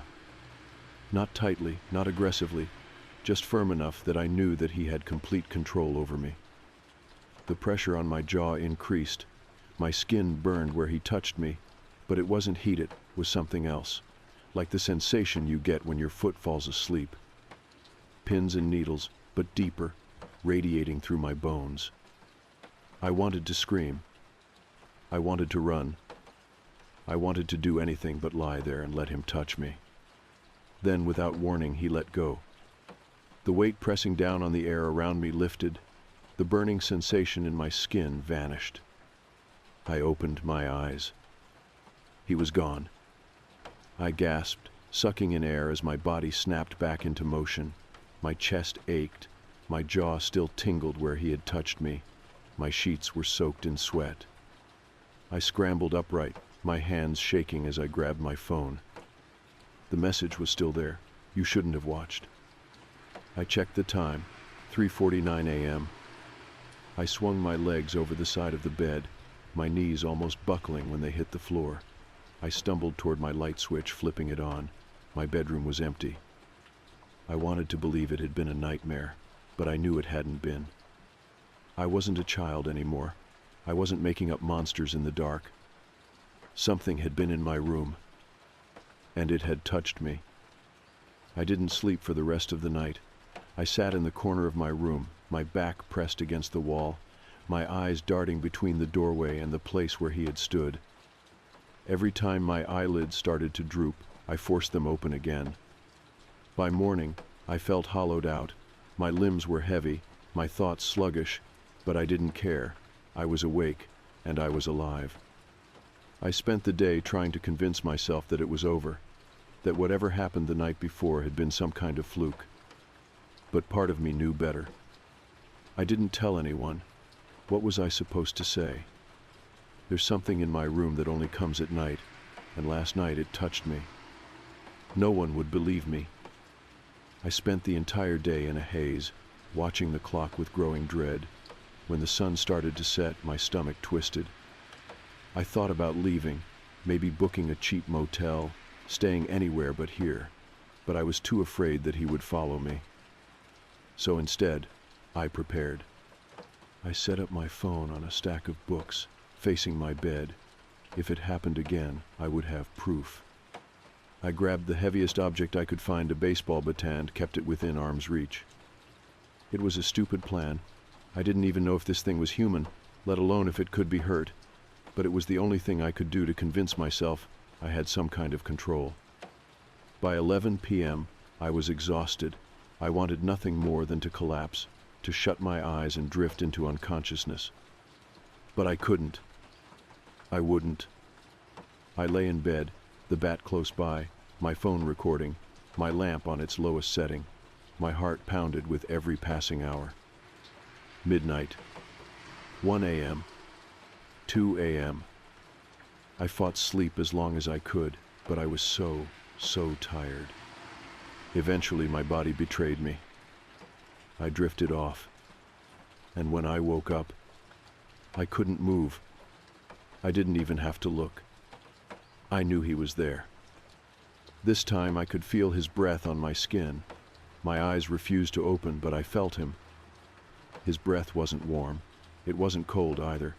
It was wrong, like the absence of breath, a presence that sucked the air from the room rather than exhaling it. Every nerve in my body screamed to move, to run, but I was trapped in that familiar, suffocating paralysis. I didn't have to look. I knew he was closer. The bed dipped. Not much, just enough for the mattress to creak, for the weight to shift beneath me. My fingers twitched against the sheets, the only part of me that could move. He was sitting on my bed. A quiet, unnatural noise filled the room.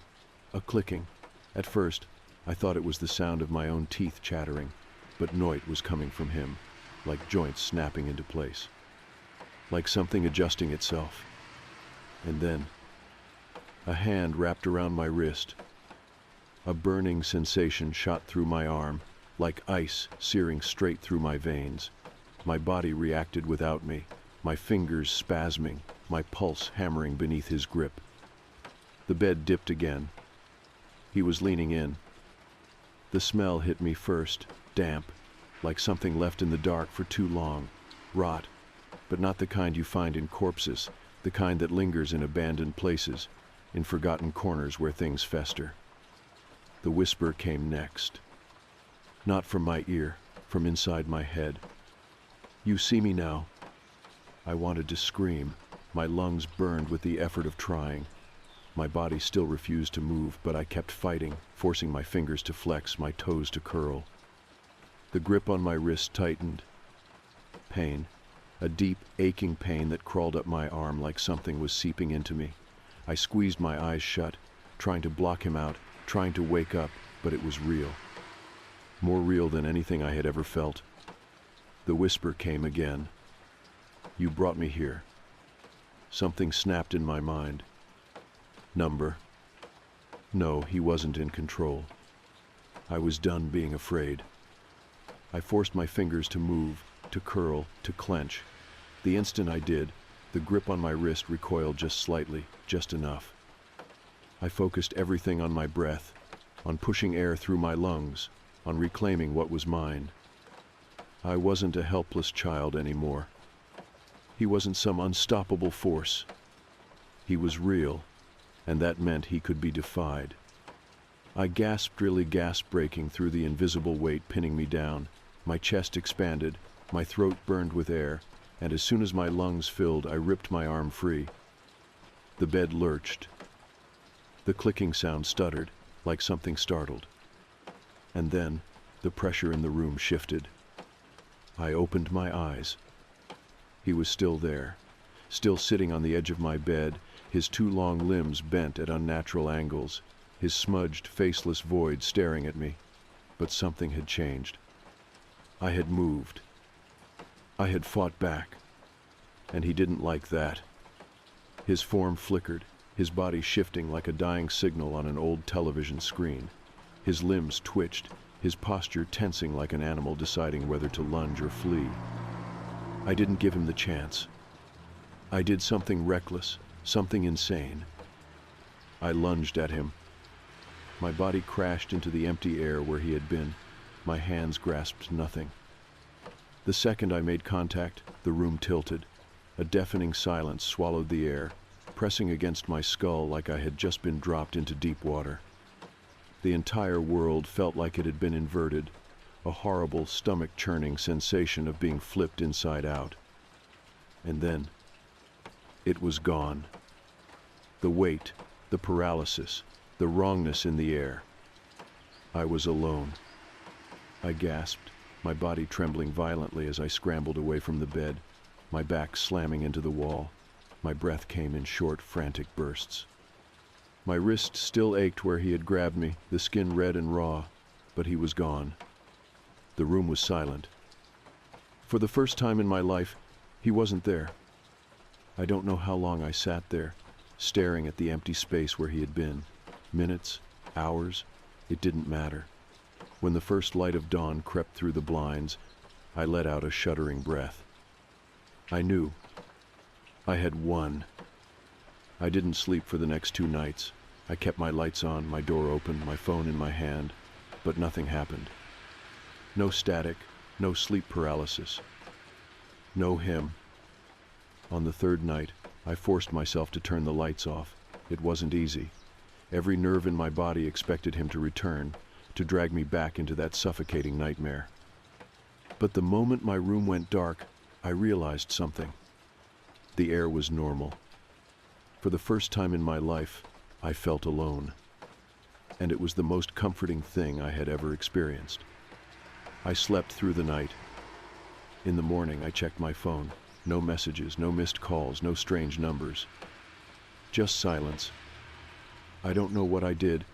I don't know why it worked, but something had changed. He was gone. For weeks, I waited for it to happen again. I expected to wake up and find him in the corner, to feel his breath against my skin, to hear that awful whisper inside my skull, but I never did. And eventually, I stopped waiting. I got my life back. That was 6 years ago. I never spoke about it, never tried to explain it, because how could I? No one would believe me. I don't think about him much anymore. Sometimes I'll wake up in the middle of the night, my heart racing, some distant part of me expecting to see him standing there. But he never is.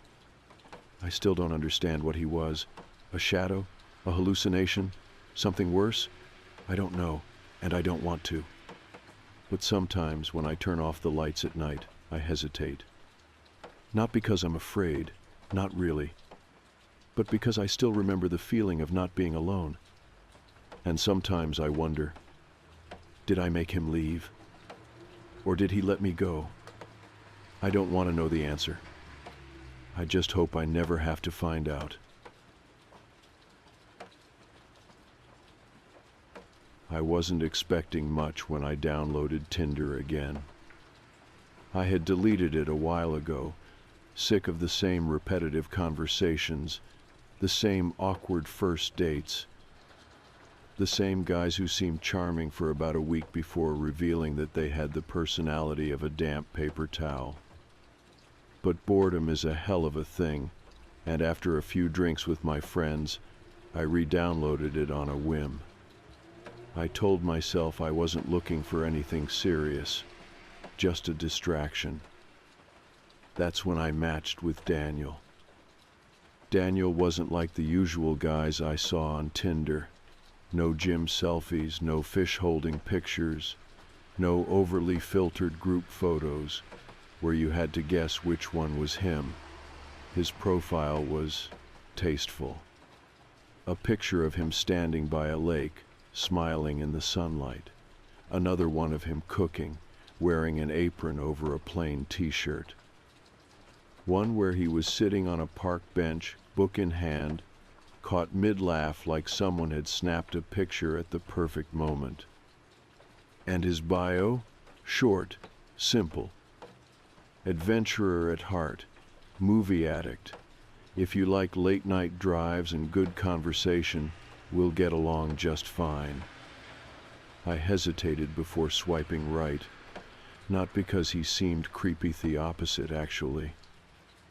He seemed too perfect. But I swiped anyway. And we matched immediately. The first message came within minutes. Daniel, I was starting to think you weren't going to swipe right. I raised an eyebrow at my screen. Weird opening line, but maybe he was just being playful. Me? Oh, and why's that? Daniel, I saw you on here a few days ago, but then you disappeared. Figured you might have changed your mind about dating. I paused. I had only re-downloaded Tinder that night. There was no way he could have seen me on here before. Maybe he was confusing me with someone else. I let it slide. We started talking, and I'll admit was good at it. There was none of that awkward back and forth, none of the usual, "Hey, how's your day?" that leads nowhere. He was engaging, funny, charming in a way that felt effortless. Within minutes, it felt like I had known him for years. We liked the same movies, the same bands. We even had the same childhood Doga golden retriever named Buddy. That gave me pause. Me? No way. You had a buddy too? Daniel? Yeah, had him growing up. Best dog in the world. It was eerie. Of all the names, of all the dogs, what were the odds? But coincidences happen, right? And when someone is that perfect, you don't question it. You just go along with it. We talked every day after that. From the moment I woke up to the moment I went to bed, he was always there. If I texted, he responded immediately. If I didn't text, he'd check in with something cute, thinking about you, or hope your day's going well. It was nice. A guy who actually put in effort, who made me feel interesting. But then, little things started feeling off. The first red flag happened about a week in. We were talking about late-night cravings, and I mentioned how much I loved this small 24-hour diner across town, the kind of place that only locals know about. Daniel replied, "Oh yeah, you always get the grilled cheese there, right?" I blinked at my screen. I had never told him that. Me, wait, how did you know that? Daniel, you mentioned it, didn't you? I hadn't. I even scrolled back through our messages just to be sure. Nothing. I brushed it off as a lucky guess. But then it happened again. One night, I was curled up on my couch, watching some old 70s horror movie, one of those weird niche ones that nobody ever talks about. I posted a quick Instagram story, nothing obvious, just a blurry shot of my screen, captioned "Classic." Minutes later, Daniel texted me. "Watching that without me? Rude." I froze. I hadn't told him what I was watching, hadn't even mentioned it in our conversation. I stared at my phone, fingers hovering over the keyboard, trying to come up with a logical explanation. Me, wait, how did you know? Daniel, lucky guess. A joke, a brush off. I told myself I was overthinking it. But the next morning, I did something I should have done earlier. I reverse searched his Tinder photos and found nothing. No social media, no LinkedIn, no old posts, no comments, no tagged pictures. It was like he didn't exist. My stomach twisted. I kept scrolling through our texts, looking for something that could explain this away. But all I found were more coincidences. He knew my favorite places, knew things about my childhood, knew things I had never told him. I was just about to text him, to ask who the hell he really was, when my phone buzzed. A message from Daniel. "Why are you looking me up?" I felt my entire body go cold. I hadn't texted him yet, hadn't said anything. He just knew. I stared at my phone, fingers numb. Me, what? A typing bubble appeared, then disappeared, then reappeared again. Finally, the message came through. "You don't have to look me up. I already know everything about you." I blocked his number, deleted Tinder, turned off my phone. For the rest of the night, I sat in my bed, heart pounding, waiting for what I didn't know. When I woke up the next morning, I felt ridiculous. Maybe it was a joke. Maybe I had overreacted. But then, I saw him. At my job. I was behind the counter, ringing up a customer, when I glanced toward the entrance. And he was there, standing just outside, watching me through the glass. My breath caught in my throat. He wasn't smiling, wasn't waving, just staring. I turned to my coworker, panic rising in my chest. "That guy out there, do you know him?" She frowned, glancing at the entrance. "Who?" I turned back. He was gone. I was shook in bed. Every time I closed my eyes, I saw him standing outside the bookstore, watching me through the glass, his face blank, unreadable. The worst part? I knew I hadn't imagined it. I could still picture the way his head had been tilted slightly to the side, like he was studying me, like he was waiting for something. By morning, I had convinced myself I was overreacting, Maybe he had just happened to be in the area. Maybe it was coincidence. But I couldn't shake the feeling that something was wrong. So I did the only thing I could think of. I checked my phone. Even though I had blocked Daniel's number, I still felt the creeping anxiety of seeing another message. But there was nothing. No new texts. No calls. I should have felt relieved. But instead, the silence made it worse. At work, I felt like I was on edge all day. Every time the door opened, my stomach twisted. Every time someone walked past the windows, my pulse spiked. By the time my shift ended, I was so tense I felt physically sore. I waited for my coworker, Jenna, to finish closing up. I wasn't about to walk home alone tonight. She noticed my fidgeting. "You good?" she asked, raising an eyebrow as she counted the cash drawer. I debated telling her. It sounded insane, but I couldn't keep it in. "You remember that Tinder guy I told you about?" Jenna looked up, curious. "The perfect one?" I swallowed. "Yeah, I think he's been watching me." Her eyebrows knit together. "What do you mean?" I told her everything. How he seemed to know things I hadn't told him. How he somehow knew I had searched for his photos. How he had showed up at the store. Jenna frowned. "That's weird. But are you sure you're not reading too much into it?"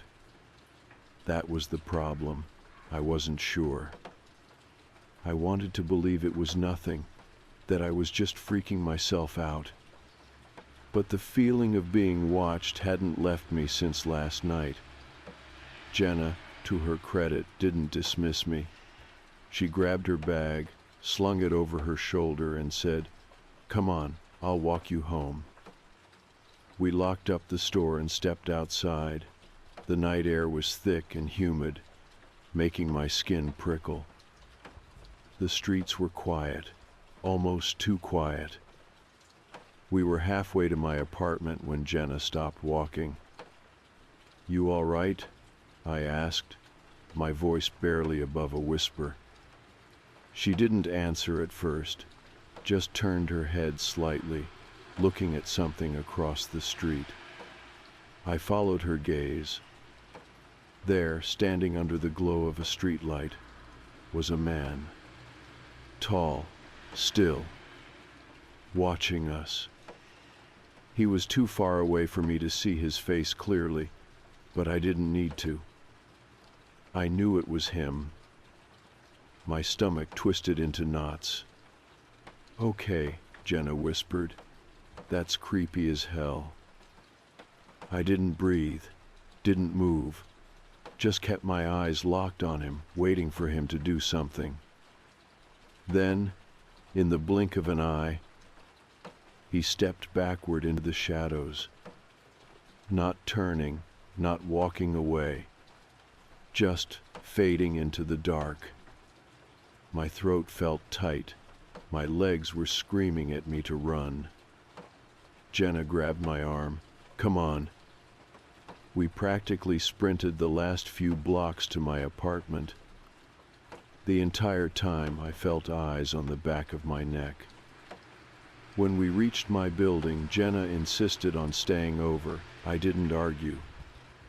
Once we were inside, I double-checked the locks, checked the windows, pulled the curtains shut. Jenna sat on the couch, running a hand through her hair. "Okay, yeah." That was actually terrifying.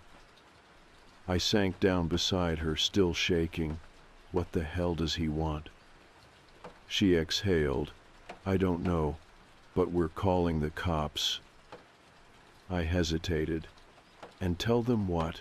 A guy from Tinder is creeping me out?" She gave me a look. "Yes, that's exactly what we tell them." She wasn't wrong. But before we could even pick up the phone, my apartment buzzer went off. a shrill, loud ring that made both of us jump. Jenna's eyes snapped to mine. It was past midnight. Nobody ever buzzed my apartment this late. My breath hitched in my throat. Jenna moved first, grabbing my wrist and dragging me toward the intercom. I stared at the small screen, only static. I pressed the button, my voice shaking. Hello? Silence. Then, breathing. Slow, steady, controlled. A chill ran down my spine. Then a voice. You shouldn't have blocked me. My blood turned to ice. Jenna grabbed my arm. Hang up. Now. My fingers trembled over the button, but I didn't need to press it. The call ended on its own. We stood there, frozen. Then Jenna pulled me away from the door. We're calling the cops, right now. I nodded, numb. My hands shook as I grabbed my phone and dialed. The operator picked up. I stammered through an explanation. A man was stalking me. He had showed up at my job. Now he was here. I didn't know what to do. They said they'd send someone over. Jenna and I sat on the couch, waiting, barely breathing. I checked the peephole every few minutes, but saw nothing. By the time the police arrived, the hallway was empty. They took my statement, but since the guy hadn't actually broken in or threatened me, there wasn't much they could do. Call us if he comes back, the officer said. I wanted to scream. He was already here. Jenna stayed over that night. Neither of us slept. The next morning, we went through my phone together. And that's when we found it. A new text from an unknown number. That was rude. I'll see you soon. Jenna swore under her breath. We have to go. Now. I looked up at her, heart pounding. Go where? She swallowed. Anywhere but here. We left that morning. Jenna was already throwing clothes into a bag before I even processed what was happening. You're not staying here, she said firmly. Get your stuff. We're going somewhere else. I nodded, moving like I was in a trance. I didn't argue. I didn't stop to think.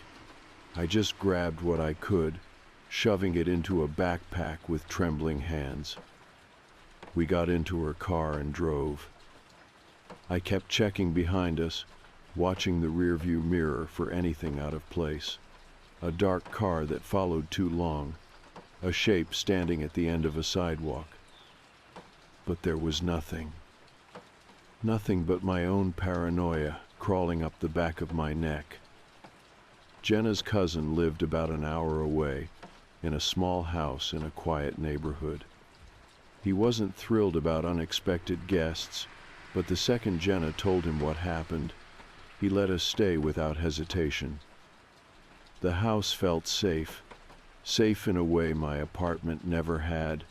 The locks were sturdy, there were security cameras out front, and most importantly, nobody knew we were here. We turned off my phone. I should have felt relieved, but I didn't. Because no matter how far we drove, I still felt him. Still imagined him standing outside, just past the streetlights. Still saw his face in the windows, in the dark reflections of glass. That night, I didn't sleep. Jenna passed out almost immediately, exhaustion catching up with her, but I just lay awake, staring at the ceiling, thinking. How long had he been watching me? Had he seen me before Tinder? Had he followed me first, studied me, before making his profile? Had he planned this the whole time? My chest felt tight. I squeezed my eyes shut, trying to push the thoughts away, but that only made it worse. Because every time I closed them, I saw him at my job, at my door, standing beneath the streetlights. And I remembered the way he had stepped backward into the shadows, like he was playing with me, like he wasn't done yet. The next morning, Jenna forced me to go to the police station. I didn't want to. I felt stupid, like they'd just brushed me off again, but Jenna wasn't having it. "We're reporting this. In person," she said. "They can't ignore you if you're standing right there." So we went. I sat in a cramped office and told them everything, every detail, every message, every time he showed up where he shouldn't be. The officer listened, took notes, asked questions, but at the end of it he just sighed. "I get why you're scared," he said, rubbing his temple, "but the problem is he hasn't committed a crime. You blocked him, right? You left the apartment. That's good. Just stay somewhere else for now. If he contacts you again, let us know." I felt sick. That was it. That was all they were going to do? I wanted to scream. Jenna must have seen the look on my face, because she put a hand on my arm, squeezing it tight. "Come on," she said softly. "Let's go." We left, and I felt worse than before, because now I knew for sure nobody was going to help me. The last time I saw him was 3 days later. Jenna had gone out to grab food, leaving me alone for the first time since we left my apartment. I told myself I was fine. But as soon as the front door clicked shut, a weight settled on my chest. I tried to ignore it. I sat on the couch, flipping mindlessly through television channels, trying to convince myself I was safe. And then the doorbell rang. My heart stopped. Jenna wouldn't ring the doorbell. She had a key. I sat completely still, staring at the front door like it might suddenly explode inward. The doorbell rang again. I swallowed hard. My hands were shaking. I stood up, slowly. I walked to the door, my breath tight in my throat. I didn't open it. Didn't even unlock it. Instead, I pressed my eye to the peephole. And I saw him, standing on the front porch. He wasn't smiling, wasn't moving, just watching me, the way he always did, like he was waiting for me to react. I stumbled back, gasping for air. My stomach churned violently, my vision swimming. "Number." No, he wasn't supposed to know where I was. I turned and ran for my phone. My hands were so slick with sweat, I could barely hold on to it. I dialed Jenna. She picked up instantly. "Hey, I just got." "He's here," I gasped. "Jenna, he's here." Silence. Then, "What? Who's there?" "Him." I heard her slam on the gas through the phone. "I'm coming. Lock the doors. Call the cops right now." I barely managed to dial 911, my fingers shaking so hard I almost dropped the phone. The operator picked up. "What's your emergency?" "There's a man outside," I whispered. "He's been stalking me. He followed me here. He knows where I am." "Stay inside," the operator said immediately. "Is the door locked?" "Yes," I choked out. "Stay on the line. Officers are on their way. I kept my eyes on the door. He didn't move, didn't knock, didn't try to get in, just stood there. And then he turned his head slightly, like he could see me, like he knew I was watching. And then, finally, he smiled, a slow, eerie smile that made my skin crawl. Then he stepped backward, fading into the shadows, just like before. By the time the cops arrived, he was gone. I never saw him again after that. The police took it seriously this time. They checked the security cameras. They found his face, his license plate. He had a record, not for anything big, but enough. They put out a restraining order, warned me to stay vigilant. I moved, changed my number, deleted Tinder forever. It's been almost a year now, and I'd like to say I don't think about him anymore. But I do. Sometimes when I pass a storefront window, I see a reflection behind me. When I'm out late, I feel like someone's watching. And sometimes, in the middle of the night, I wake up thinking I heard a doorbell. I don't go to check, because I know what I'll see. I'll see him, standing there, smiling, waiting.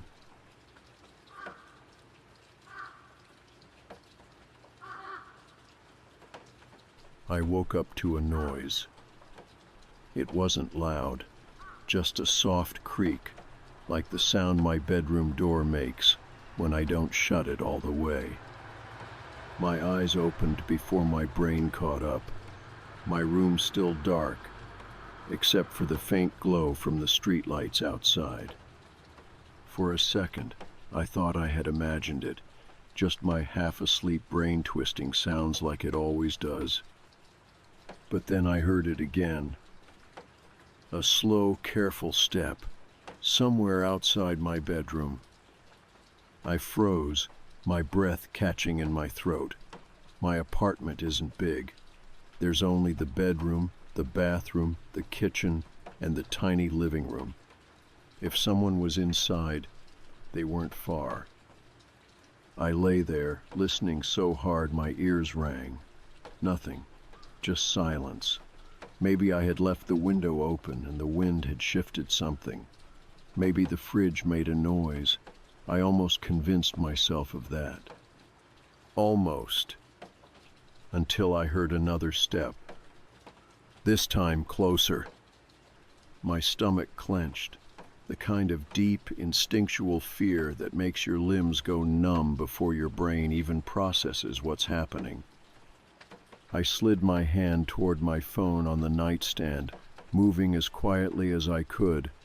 My fingers barely brushed against it before I heard the sound that made my whole body go cold.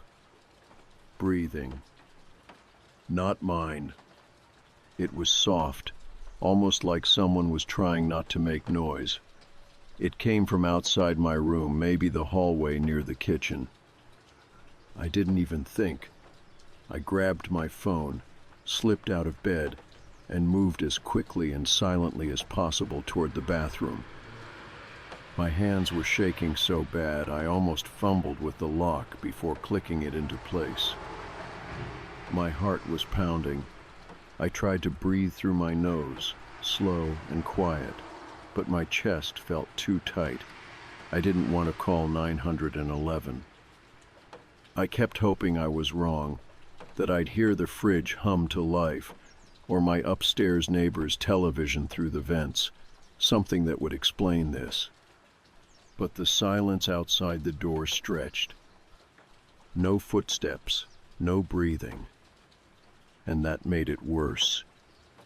I pulled up the dial pad and typed 9 to 1 negative 1.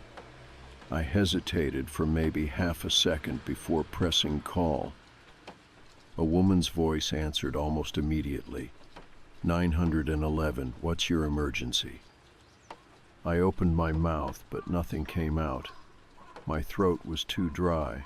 I swallowed, forcing myself to speak, but it came out as barely a whisper. Someone's in my apartment. The dispatcher's tone didn't change, calm and steady. Okay, can you tell me where you are? I tried to answer, but my voice broke. I took a slow breath and swallowed again. Apartment 2B, Holloway Apartments, downtown. Her typing was faint but fast. Got it. Can you tell me where the person is? I squeezed my eyes shut, willing myself to stay calm.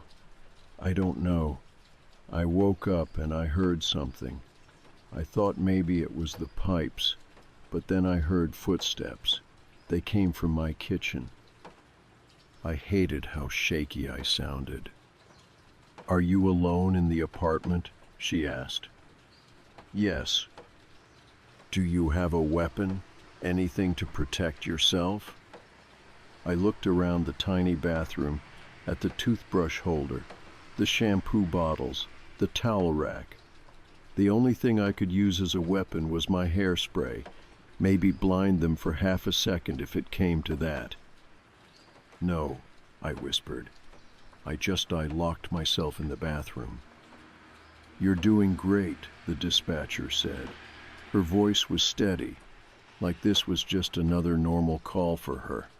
It made me feel a little better, like she had handled things like this before.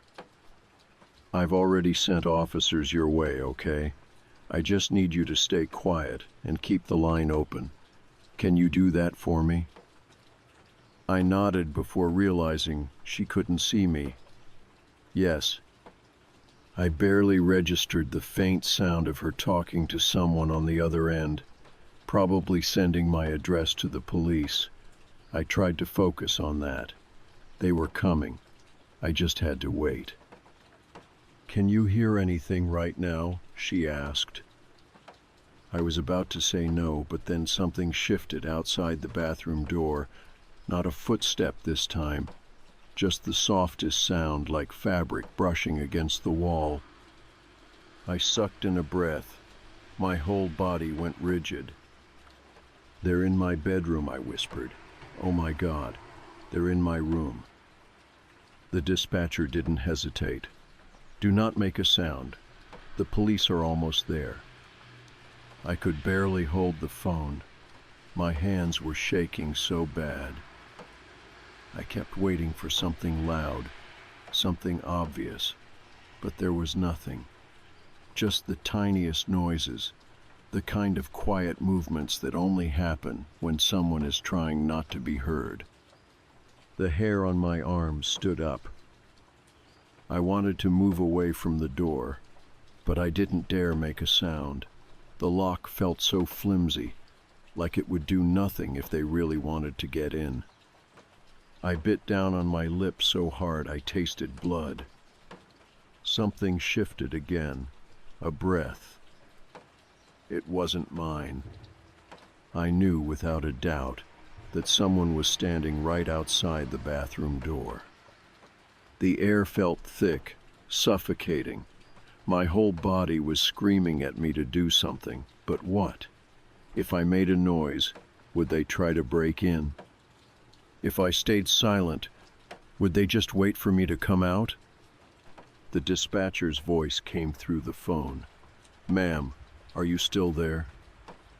I couldn't answer. I couldn't move. Something pressed against the door.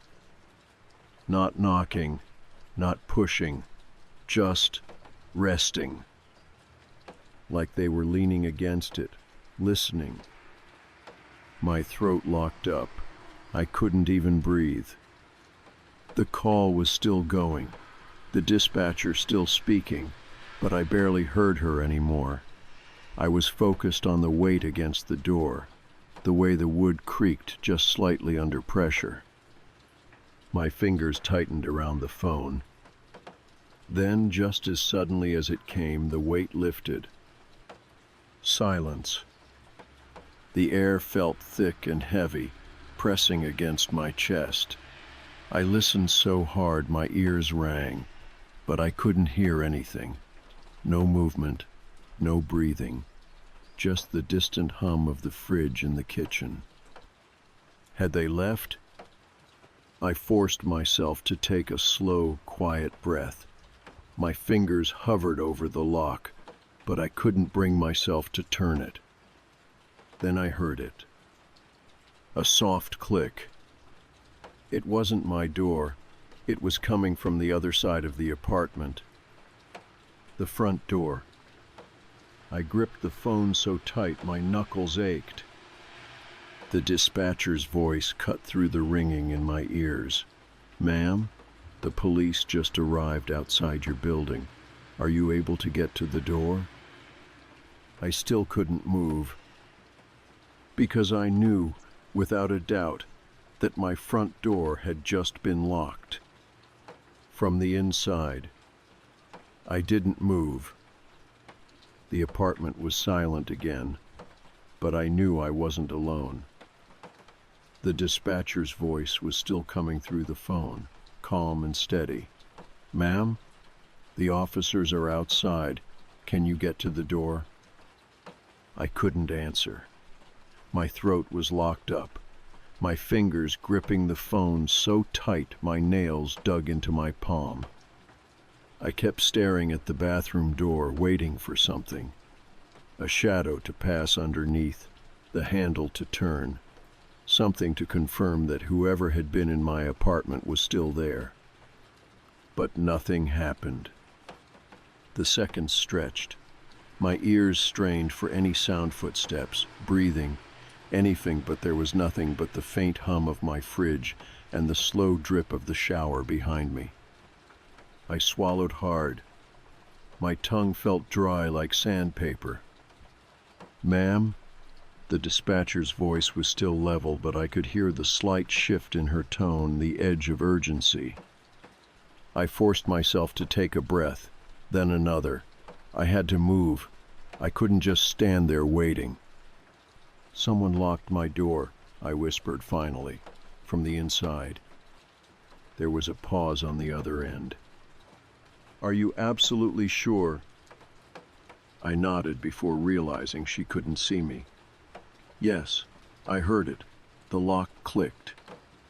She didn't say anything for a second, but I could hear her typing, probably relaying the update to the officers. "Okay," she said finally. "Stay where you are. Do not open the door until you hear the officers identify themselves." I swallowed again and nodded. I stayed in the bathroom, barely breathing, counting the seconds in my head. 1, 2, 3. The silence felt heavier with every moment that passed. I still hadn't heard anyone leave. No footsteps, no front door opening, just nothing. 4, 5, 6. Then knocking. Not from inside the apartment. From outside. "This is the police," a deep voice called. "Holloway PD. If anyone is inside, announce yourself now." The dispatcher's voice was back in my ear. "Ma'am, the officers are at your door. Do you feel safe to come out?" I turned slowly, my hand gripping the bathroom doorknob so hard my fingers ached. I didn't feel safe, but I had to move.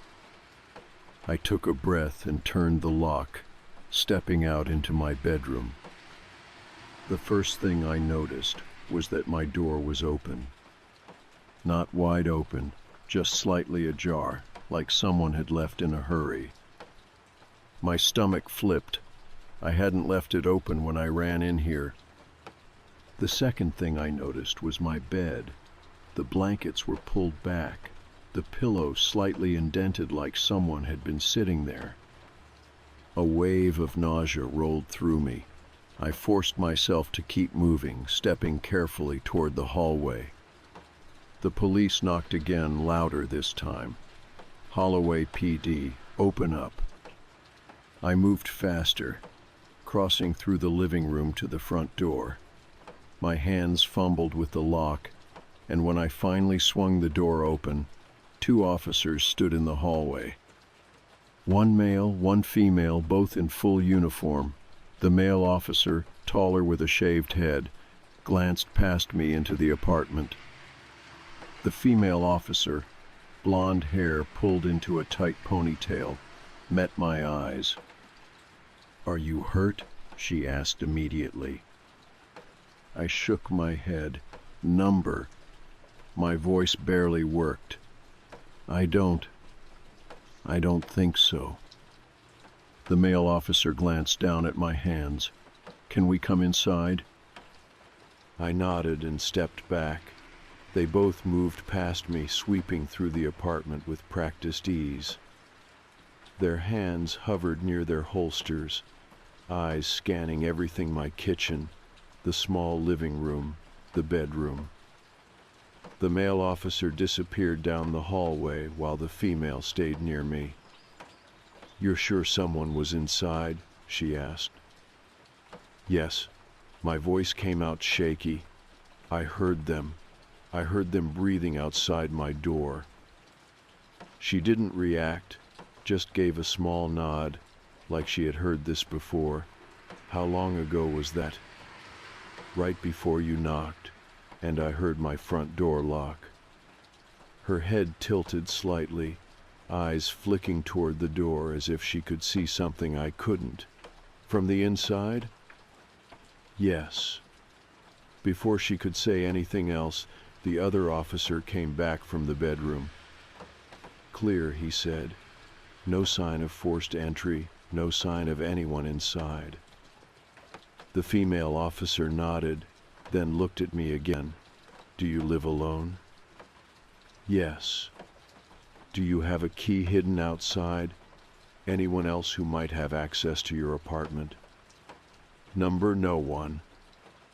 She studied my face for a second, then turned toward her partner. "Check the security cameras. I want to see if anyone left the building in the last 10 minutes. He nodded and stepped out, leaving just the 2 of us standing in my living room. The apartment suddenly felt too quiet. I wrapped my arms around myself, realizing for the first time how cold I was. The adrenaline was fading, leaving behind a sharp, sickly exhaustion. The officer seemed to notice. "Can you walk me through everything that happened, start to finish?" I took a breath, my hands still shaking. "I woke up to a noise. At first I thought it was nothing, but then I heard footsteps. Someone was in my kitchen. 2 locked myself in the bathroom and called 911. She nodded. "Did you actually see anyone?" I shook my head. "Number, but I heard them breathing. They were right outside the door." She didn't say anything for a moment, just scanned the apartment again like she was mentally putting together the pieces. "Did you notice anything missing?" she asked. I blinked. I hadn't even thought about that. I turned, scanning my living room, my kitchen, my bedroom. My purse was still on the counter. My laptop was still on the couch. My keys were in the same spot I always left them.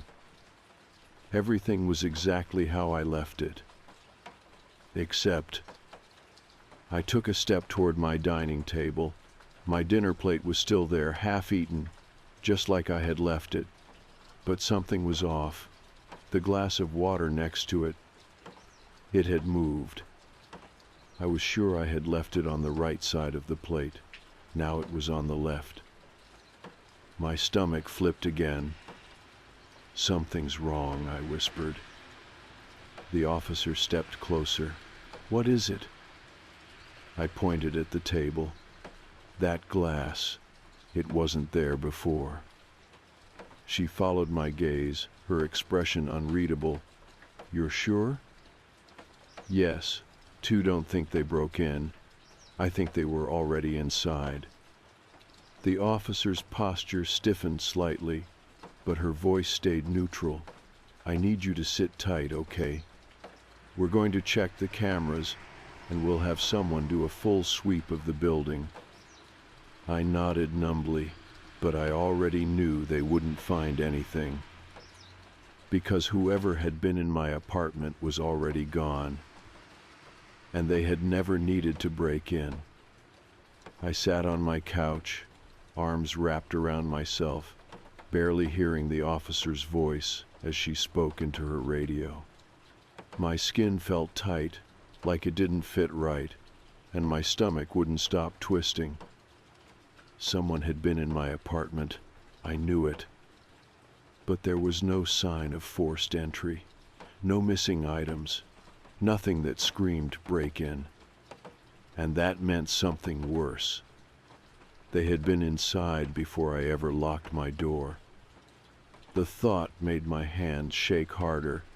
I pressed my palms against my knees, trying to ground myself, but I still felt lightheaded.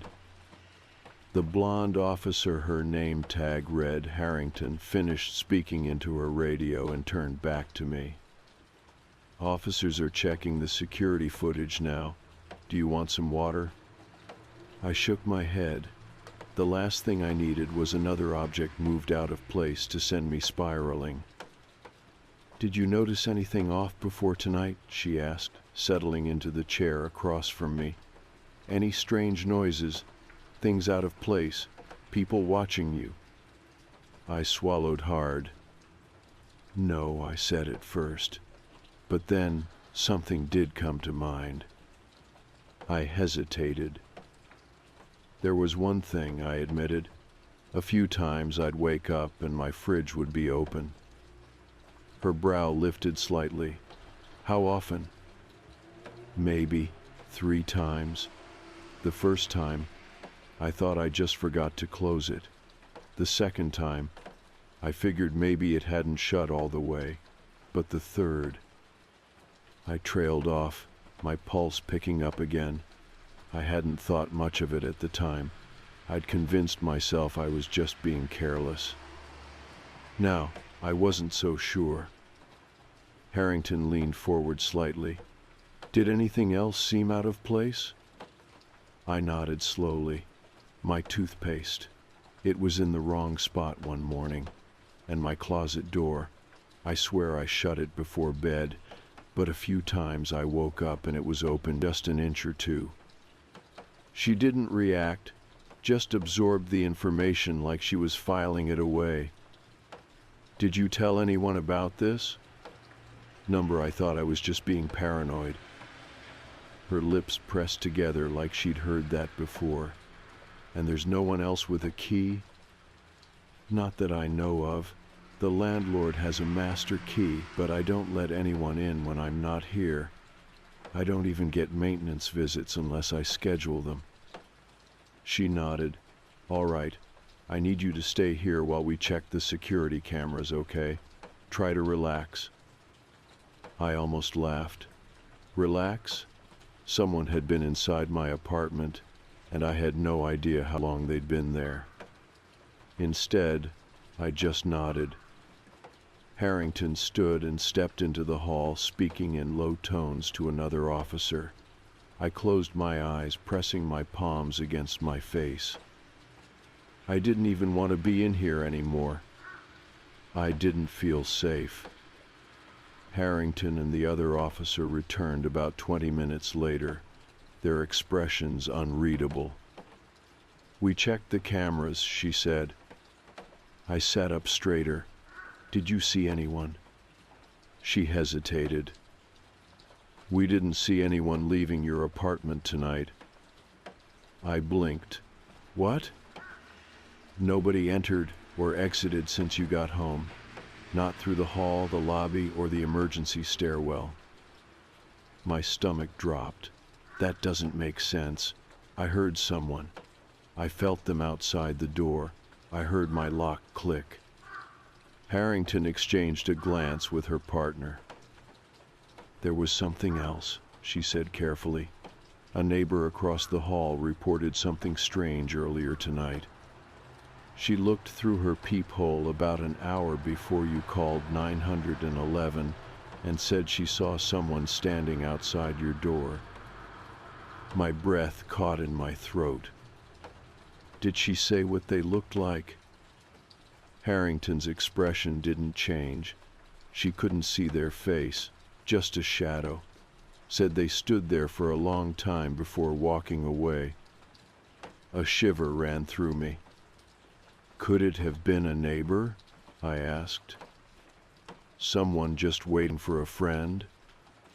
Harrington didn't answer right away. "It's possible, but given your call tonight, we're taking it seriously." I rubbed my arms, trying to shake the crawling sensation under my skin. "So, what now?" I asked. "We're going to do a deeper search of your apartment," Harrington said. "Make sure there's nowhere someone could have hidden. Then we'll go from there." I nodded, my throat too tight to speak. The officers swept through my apartment again, checking every possible hiding place. They searched the closets, under the bed, inside kitchen cabinets. One of them even went into the laundry room in the basement, just in case. Nothing. Harrington stood in the middle of my living room, arms crossed. I could tell she didn't like this any more than I did. "If you want to stay somewhere else tonight, I'd recommend it," she said finally. "A friend's place, a hotel, just in case." I nodded, already reaching for my phone. "Yeah," I whispered, "I think I will." I texted my friend Sophie, asking if I could crash at her place. She replied almost instantly. "Of course. Are you okay?" I wasn't, but I told her I was. I grabbed an overnight bag and double-checked my locks before stepping out into the hallway with the officers. Before I left, I glanced back at my apartment one last time.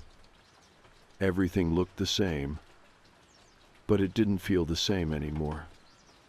I sat on Sophie's couch, barely listening as the morning news played in the background. I hadn't slept. Every time I closed my eyes, I saw my bedroom door slightly ajar, the indentation on my pillow, the moved glass on the table. Harrington had texted me an hour ago with an update. "No sign of forced entry, no new evidence, but we're still investigating. Let me know if you remember anything else." I reread the text at least 10 times before setting my phone down. I knew what I heard. I knew what I felt. And I knew without a doubt that someone had been in my apartment. I just didn't know how. I took a deep breath as I stared at my phone, rereading Officer Harrington's last message.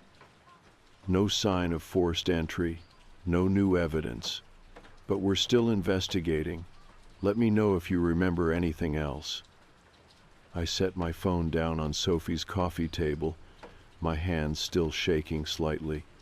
She sat next to me, watching with a worried expression. "You're not going back there, right?" she asked. I hesitated.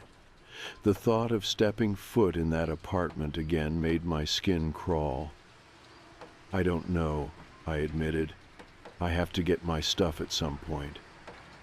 "You're staying here as long as you need to," Sophie said firmly, "and we'll figure something out." I nodded, but I wasn't sure what there was to figure out. The police had found nothing. No sign of a break-in, no evidence of a stalker, nothing on the security cameras. It was like nothing had happened at all. Except it had. I knew it. I just had to prove it. After Sophie fell asleep, I laid awake on her couch, staring at the ceiling. My mind kept replaying everything that had happened: the footsteps, the breathing outside the bathroom door, the way my front door had locked itself. Something wasn't adding up. I sat up, grabbed my phone, and opened my messages. "Me, did you check behind the walls?" Harrington didn't answer right away. It was almost 3 a.m., so I wasn't expecting a response. But a few minutes later, my screen lit up. "Harrington, what do you mean?" "Me, is there any way someone could have been inside my apartment without using the front door? Like a crawl space or maintenance access?" There was a long pause before she responded. "Harrington, we didn't see anything obvious, but I'll check with the building manager." I exhaled and set my phone down. Maybe I was reaching, but something wasn't right. And if no one had entered or exited my apartment, then there had to be another way in. I didn't sleep. By morning, Harrington had texted again. "Harrington, going back to your apartment with maintenance. We'll update you soon." I waited anxiously, barely touching the coffee Sophie had made me. When my phone buzzed again an hour later, my stomach tightened. "Harrington, we found something." I grabbed my jacket and was out the door before I even had time to think. Harrington met me outside the building. She looked serious, her usual professional demeanor even stiffer than before.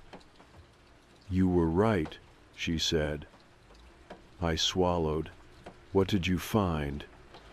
She motioned for me to follow her inside. We walked down the hallway to my apartment, where 2 maintenance workers were standing near my bathroom door. The bathroom light was on, and the air smelled like dust and something stale. One of the workers had removed a section of the wall behind my sink. The space behind it was hollow. I stepped closer, peering inside. It wasn't much, just a cramped, narrow void between the walls, but it was big enough. Big enough for someone to hide. My stomach turned as I took another step closer. Something was inside. A disposable camera, a crumpled-up tissue, a single hair tie. The maintenance worker gestured to the wall. "There's an access panel in the utility closet down the hall. Leads right into here. If someone wanted to get in, they wouldn't need to use the front door." I felt sick. Harrington knelt down, picking up the camera carefully with gloved hands. "We're getting this processed," she said. I didn't speak. I couldn't. Because I already knew what was on it. The next few days were a blur. The police took the camera to the lab for processing. I packed a suitcase and stayed with Sophie. My apartment sat empty, but the thought of it wasn't comforting. Whoever had been there before was gone now. But for how long? 2 days later, Harrington called me. "Do you want to see the photos?" I hesitated. "Do I need to?" "It's your call." I took a slow breath. "I'll come in." The station was colder than I expected. Harrington led me to a small room where a stack of printed photos sat on the table. She gestured for me to sit. I stared at the pictures, my hands curling into fists. She slid the first one toward me. A grainy black and white image of my bathroom. The angle was strange, as if the camera had been inside the wall. The second photo was my kitchen. The third was my bed. I clenched my jaw, trying to keep my breathing steady. Then, the last photo. It was me, asleep in my bed. My stomach twisted violently. Harrington was watching me carefully. "We don't know who took them," she said, "but given the access to your apartment, we believe someone had been living in the walls for some time." I pressed my fingers against my temples. "How long?" She hesitated. "We're not sure, but—" She reached into a folder and pulled out another paper, a lease agreement. "The last tenant in your unit disappeared 2 years ago," she said. "She reported strange things before she vanished. No forced entry, no suspects, just gone." I stared at the document, my vision swimming. Harrington exhaled. "We have officers sweeping the entire building. We'll find him." I nodded, but I wasn't sure I believed it. Because whoever had been living in my walls was careful, patient, and worst of all, he knew how to disappear. I didn't go back to the apartment. A few weeks later, my landlord let me break the lease without penalty. I packed my things with a team of officers present and moved to a new place across the city. I changed my locks, installed security cameras, and checked my closets every night before bed. I never felt truly safe again. Harrington kept me updated for a while, but no arrests were made. The police had no leads. The person who had been watching me living inside my apartment was still out there. I still don't know how long he was there. Days, weeks, months. I don't know what he wanted. I don't know why he left. But sometimes, when I wake up in the middle of the night, I swear I hear something. A faint creak, a soft breath, and I wonder if somewhere someone is still watching, waiting for the next tenant to move in.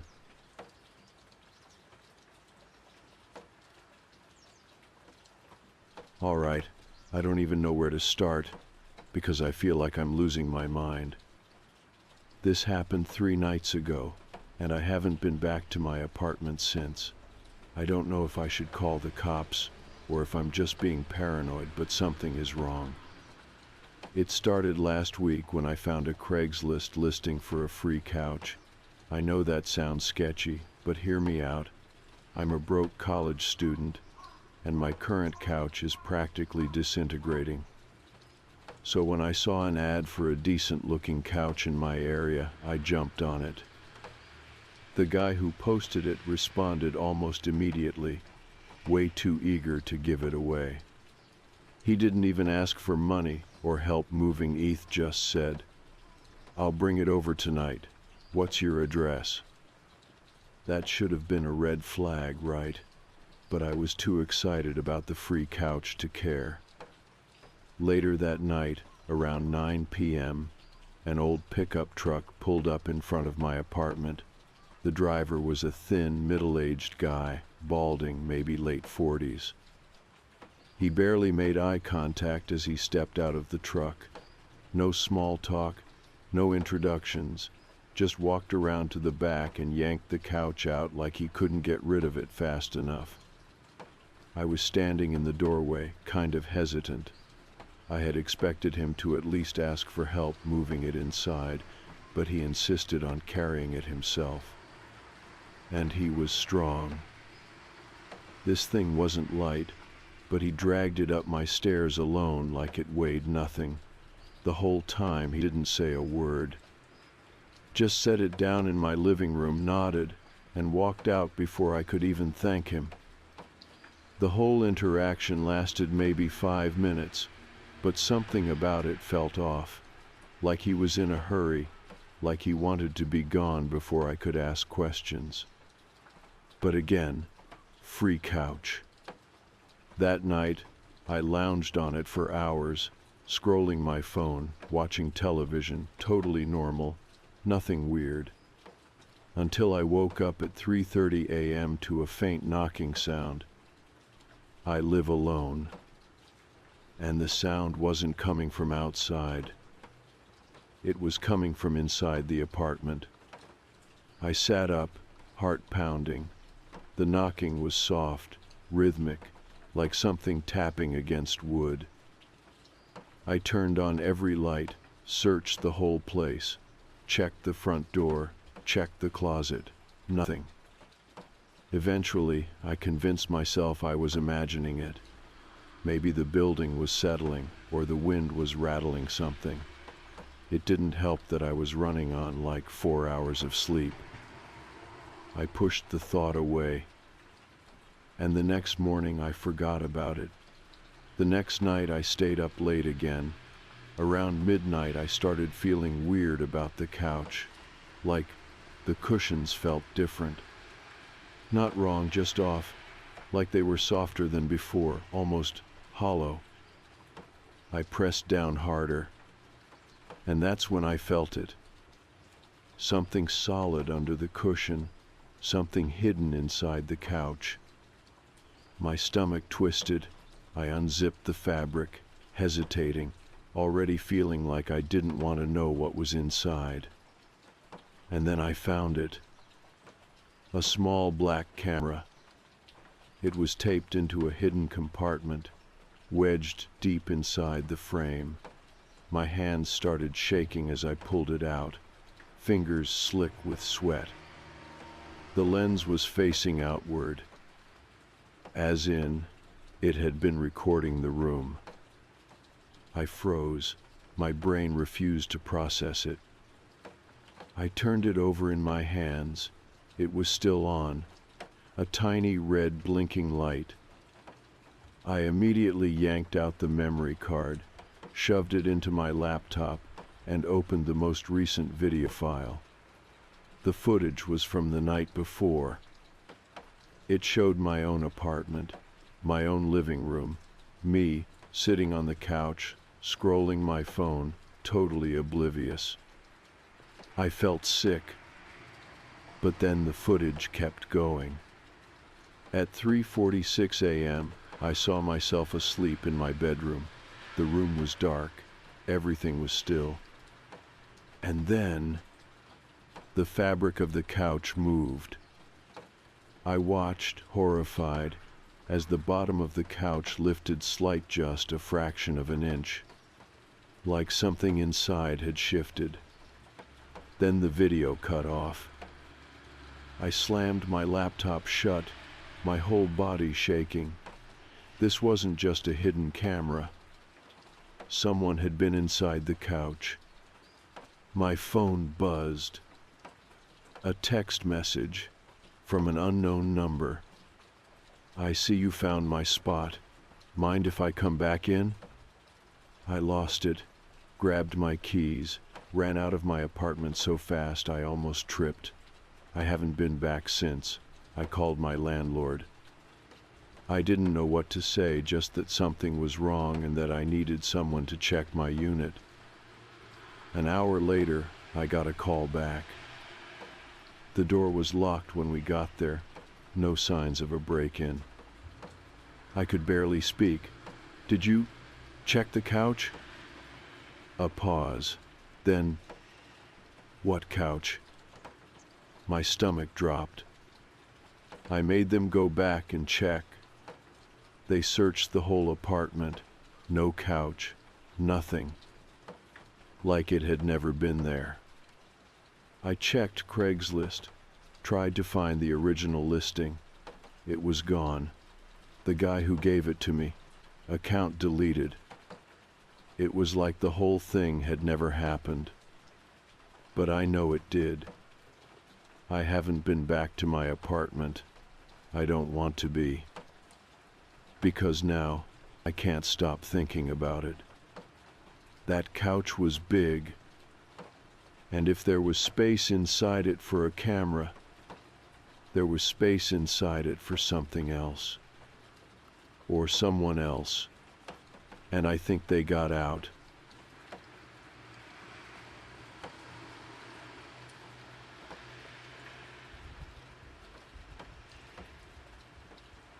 The cabin had been in our family for generations. Tucked away in the dense forests of northern Montana, it was a place of memories of summers spent fishing in the lake, winters curled up by the fireplace, and long days where the outside world seemed to fade into silence. My dad loved it more than any of us. He used to say, "There's peace in the woods, Sam. You just have to listen for it." But now, at 17, I knew the silence wasn't always peaceful. It could feel empty, watching, waiting. I didn't always think that way, not until that last trip. That was the year it was just the three of us, my little brother Ben, and my dad. My mom had passed 2 years prior, and my older brother had moved out, leaving just us boys. Dad hadn't been the same since she was gone, but he refused to let go of the cabin. So, like every summer, we packed up the truck, loaded up with supplies, and made the long drive up the winding roads that led to Reed Lake. The drive took nearly 6 hours. I watched as the landscape shifted from highways to small-town roads, then finally to nothing but trees. By the time we arrived, the sun had already started to dip behind the mountains. The cabin looked exactly the same: weathered wood, a stone chimney, and windows that stared out at the wilderness like empty eyes. Something felt different, though. I shook it off. It was just the quiet. As soon as we stepped out, the smell of pine and damp earth filled my lungs. The place still had that wild, untouched feeling that I used to love as a kid. Ben jumped out of the truck, already excited to ride his dirt bike around the property. My dad stretched, breathing in the fresh air. "Feels good to be back," he said. But for the first time in my life, I wasn't so sure. We didn't have any real neighbors. The closest sign of life was an old hunting cabin a half-mile up the road. It had been there as long as I could remember. We'd never seen anyone live there. Dad said it belonged to a guy named Carl Jensen, a hunter who used to live off the land but disappeared years ago. The only thing that ever changed about the place was the yard. It should have been overgrown, abandoned. But every year, the grass was freshly cut. No sign of cars, no lights at night. Just freshly cut grass. It unsettled me, but my dad just shrugged. "Probably a ranger keeping it up," he said. I wasn't so sure. That night, after unloading our gear and making a fire, Dad decided to drive into town to grab a pizza. Ben immediately begged to go with him. I should have gone too. I should have gotten in the truck and left. Instead, I stayed behind. It was fine at first. I threw myself onto the couch, flipping through 3 lousy channels on the ancient television. But then the sun started to set. The cabin had big windows. At night, they turned into black mirrors. I hated them. The light from inside made it impossible to see anything outside, but if any non or anything was out there watching, they'd have a clear view of me. I tried not to think about it. Tried not to imagine eyes in the dark. I got up to shut the blinds, except the cabin didn't have real blinds. Just thin, useless curtains that barely covered half the window. I felt exposed. I was about to sit back down when something outside moved. A shadow. Not an animal, not the wind, something tall. My stomach dropped. I told myself I was imagining things, a trick of the light. Then, knock, knock. I jumped so hard I nearly tripped over the coffee table. The sound had come from the front door. I stood there, paralyzed. No one was supposed to be out here. We were miles from the nearest town, no cell service, no reason for anyone to show up unannounced. Knock, knock. I clenched my fists. Think, Sam. Dad and Ben wouldn't knock. They'd just come inside. And who else would be out here? I forced my legs to move, creeping toward the window by the door. Slowly, I peered outside. No one was there. The porch was empty. Just the dense, black woods beyond it. I swallowed hard. Maybe it was the wind. Maybe. Then I saw it. The note. A single piece of paper, taped to the wooden railing outside. I hesitated. Then, heart hammering, I opened the door just enough to grab it before slamming it shut again. I unfolded the paper with shaking hands. 4 words, scrawled in messy, hurried handwriting. If you hear it, run.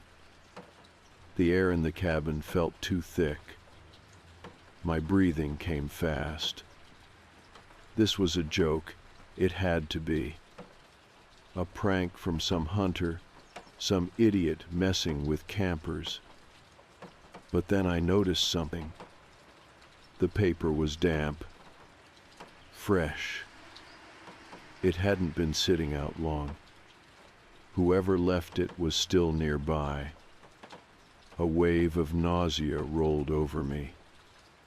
I locked every door, turned off every light, and sat there in the darkness, gripping the note. Waiting. I sat in the dark, gripping the note, my pulse hammering so hard it echoed in my ears. If you hear it, run. I wanted to believe this was some prank, some local messing with outsiders, but deep down, I knew better. Because no one was out here. No one should be out here. I checked the time. My dad and Ben had only been gone for about 20 minutes. It would take at least an hour before they got back. And I was alone. I sat still, listening. The only sound was the wind brushing against the cabin walls, the faint creaking of the old wooden beams settling in the cold. Nothing else. Still, I couldn't shake the feeling that someone or something was out there. Watching. Waiting. I checked the locks again, peering through the narrow gap in the curtains. The porch was empty, the road leading to the cabin nothing. I turned my gaze to the trees. That's when I saw it. A figure, standing just beyond the tree line. My stomach twisted into knots. It wasn't moving, not shifting, not adjusting its stance, just standing there. A tall, thin silhouette, barely visible in the dim moonlight. I squinted, my breath shallow. It almost looked like a person, but something was wrong. Their proportions were off, arms too long, the head tilted at an unnatural angle, like someone trying to mimic a human shape but getting it slightly wrong. I blinked. It was gone. A cold sweat broke out across my back. I hadn't looked away. But somehow, in that single moment, it had vanished. I stepped back from the window, my hands clammy. I needed to stay calm, think rationally. It was dark. I was tired. I had probably just imagined its shadows playing tricks on me. But that note, that damn note. Someone else had seen something too. Someone had left a warning just for me. I told myself I'd stay inside, lock up, sit tight, and wait for my dad to get back. and that would have been the smart thing to do. But then I heard it. A voice. Soft, distant, coming from the trees. Sam? I froze. My blood turned to ice. It sounded like Ben, but wrong. Something about it was off. The tone was flat, missing that natural lilt of human speech. Like someone imitating a voice, but not quite nailing it. Sam, help me. It was closer now. Number. Ben was with my dad, miles away. There was no way he was in those woods. A knot of fear twisted in my gut. I remembered the note. If you hear Itron. My hands shook. My mind screamed at me to listen, to lock myself in the bathroom or crawl under the bed and wait. But my legs wouldn't move. Instead, I did the worst thing I could have done. I answered, Ben? Silence. My heart pounded. I took a slow step toward the door, then another. I was shaking so bad I could barely breathe. Then, a sound. Something running. Barreling through the trees, moving fast. I sucked in a sharp breath, stumbling backward. Then bang. The front door shook violently, like something had slammed into it full force. I screamed. Another bang. The door rattled on its hinges. I ran. I ran straight to my dad's room and slammed the door shut, locking it. My hands scrambled in the dark, searching for something, anything I could use as a weapon. Footsteps. Slow, deliberate footsteps outside the door. And then, the doorknob turned. I nearly choked on my own breath. The lock held, but the knob twisted back and forth, slowly, methodically. Whoever was out there wasn't trying to break in. It was waiting. Testing. My body locked up. I was too terrified to move. Then, Sam? I stopped breathing. Because this time, it was my dad's voice. Sam, it's me. Open the door. The doorknob rattled again. My hands clenched into fists. Number. It wasn't him. It was the same voice from the woods. It was just using his voice now. A tightness clawed up my throat. I wanted to cry. I didn't. Instead, I forced my legs to move, backing away from the door. Bang. A single, final hit against the wood. Then, silence. No footsteps. No voices. Nothing. I stood there, shaking, listening. Then, from outside, the sound of a car approaching. My dad. The real one. I barely had time to process it before I heard the truck pull up, tires crunching on the gravel. A car door slammed. Sam, my dad's voice, his real voice. I bolted.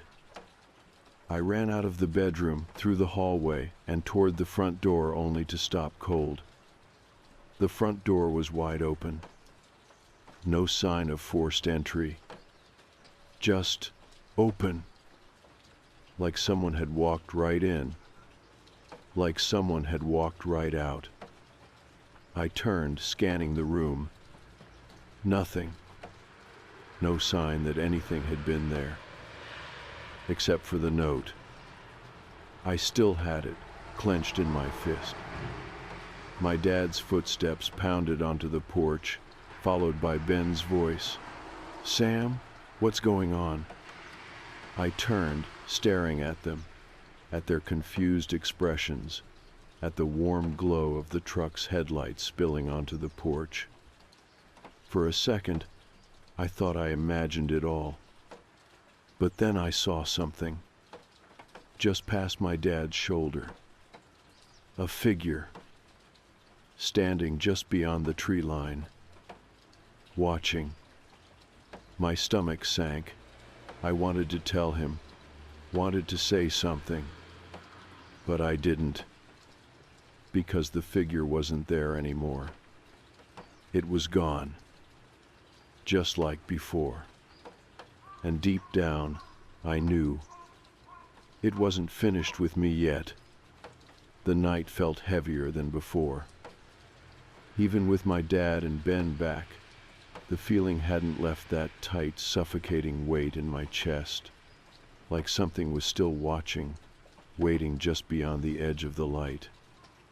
I barely spoke as we sat at the small wooden table inside the cabin, the weak glow of the single overhead bulb casting deep shadows on the walls. The pizza they brought back sat untouched in front of me. My dad noticed. "You all right, Sam?" I hesitated. Should I tell him? Tell him about the note, the voice, the knocking. I glanced at Ben, shoving a slice of pizza into his mouth like nothing had happened. I didn't want to scare him. I didn't want to sound crazy. "Yeah," I muttered, forcing a weak smile, "just tired." Dad didn't look convinced, but he let it go.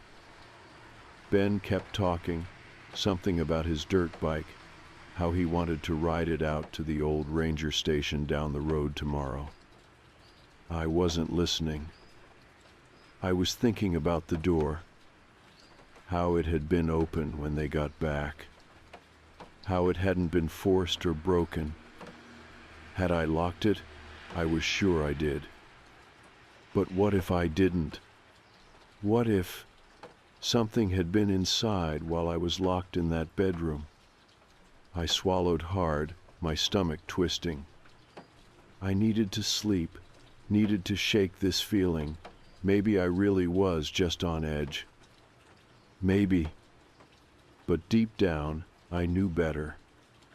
That night, my dad and Ben shared the queen-sized bed, and I took the small bedroom in the back, the one with the window facing the woods. I lay awake for hours, staring at the ceiling, listening. Every creak in the cabin made my muscles tighten. Every gust of wind against the trees made my heart pound. But nothing came. No knocking. No voices. Eventually, exhaustion won, and my eyelids grew heavy. I slipped into sleep. Then, at some point in the night, I woke up. At first, I didn't know why. Then I heard it. A soft tapping. Not on the front door. On the window. The window right next to my bed. I felt my breath freeze in my lungs. Tap, tap. Slow, deliberate. I clenched my hands into fists beneath the blanket. I couldn't move. Couldn't bring myself to turn my head toward the glass. I knew it was there, watching me, waiting for me to look. Tap, tap. I bit my lip so hard I tasted blood. A slow creak sounded from the window frame, like something was pressing against it, testing it. I clenched my jaw. Don't move, don't look, don't breathe, and don't respond. Seconds stretched into eternity. Then, a whisper, right outside the window. "Sam, open the window." My entire body locked up, because it was my own voice. I felt bile rise in my throat. It wasn't me. It wasn't real. But it sounded exactly like me, flat, hollow, missing something human. Sam! Closer. Let me in. I squeezed my eyes shut, heart hammering. This was a dream. It had to be a dream. I clamped my hands over my ears, trying to block it out. Then, the doorknob rattled. The bedroom door.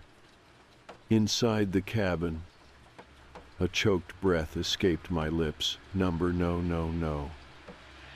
The window was one thing. But the door meant something had gotten in. And I didn't hear it. The air pressed down on me, thick and suffocating.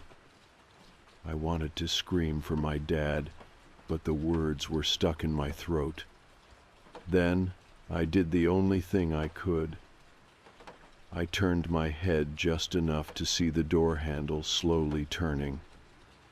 The lock held, but something was trying to get in. Something was inside the cabin with us.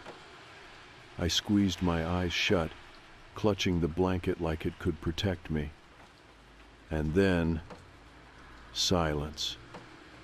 No knocking. No whispers.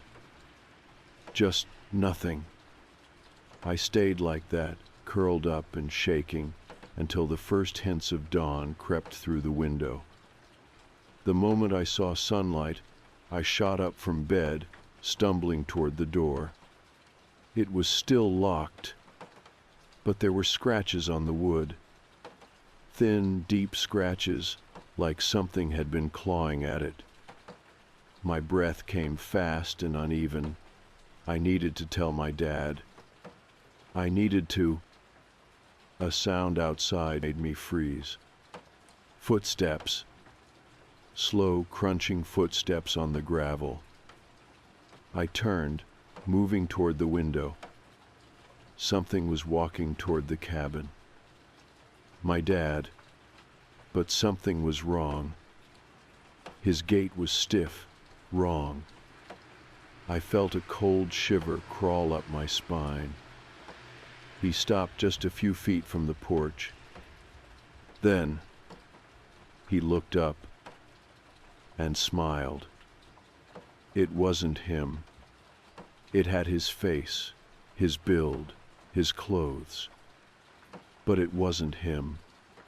The eyes were wrong. They weren't my dad's. They weren't anyone's. They were empty. Then, without moving his lips, I heard his voice. "Sam, come outside." My breath caught in my throat.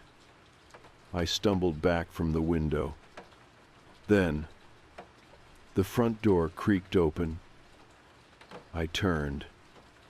My real dad was standing in the doorway, still half asleep, rubbing his eyes. "Sam, who are you talking to?" I spun back to the window. The thing was gone. I gasped, chest rising and falling in sharp, shaking breaths. My dad stepped into the room, confused. "What's wrong?" I couldn't speak. I just looked at him, at his real eyes, the warmth in them, the exhaustion. It was really him. But something else had been here. Something else had worn his face. And I had almost answered it. I stood there, my breath shallow, heart pounding so hard it hurt. The thing that looked like my dad was gone. Vanished, like it had never been there at all. But it had been. And I had almost answered it. My dad rubbed his eyes, still groggy. "Sam, what's going on?" I opened my mouth, but nothing came out. My throat felt tight, dry. What could I say? That I had just watched something wearing his face standing in the yard, smiling up at me. He'd think I was losing it, but I wasn't. I knew what I saw. Ben shuffled out of the bedroom behind him, rubbing the sleep from his eyes. "Why are you guys up so early?" I turned back to the window, half expecting to see that thing standing there again. The yard was empty. Just trees. The forest stretching out into the horizon, dark and endless. I swallowed hard. I stopped myself. Number. I wasn't going to say anything. Not yet. Because if I did, they'd shrug it off. They'd tell me I was imagining things. And if I was right, if something was out there, then that's exactly what it wanted. For them to let their guard down. For them to answer. "Nothing," I finally muttered. "I just had a bad dream." My dad gave me a long look, like he didn't quite believe me. But then he sighed. "Well, I need some coffee before we do anything." Ben perked up. "Can I go ride the dirt bike?" Dad waved him off. Yeah, just stay near the property." Ben grinned and ran outside before I could stop him. I watched him sprint toward his dirt bike, firing it up with a loud rev. And suddenly, a horrible, gut-wrenching thought hit me. What if it called his name? Would he answer? Would it trick him like it almost tricked me? Panic flared in my chest. "Ben, wait." I started toward the door, but it was too late. He was already peeling off down the dirt road, disappearing behind the tree line. I stood frozen in the doorway, heart hammering, the sound of his engine fading into the distance. My dad sipped his coffee behind me. "You're acting weird, kid. You sure you're okay?" I forced myself to nod. But I wasn't. I wasn't okay at all. The neighbor's house. The morning dragged. I tried to act normal. I really did. I helped Dad stack some firewood, cleaned up the kitchen, anything to keep my mind off last night. But I couldn't stop thinking about Ben. He had been gone too long, and no one seemed to care but me. I checked my watch. Nearly an hour.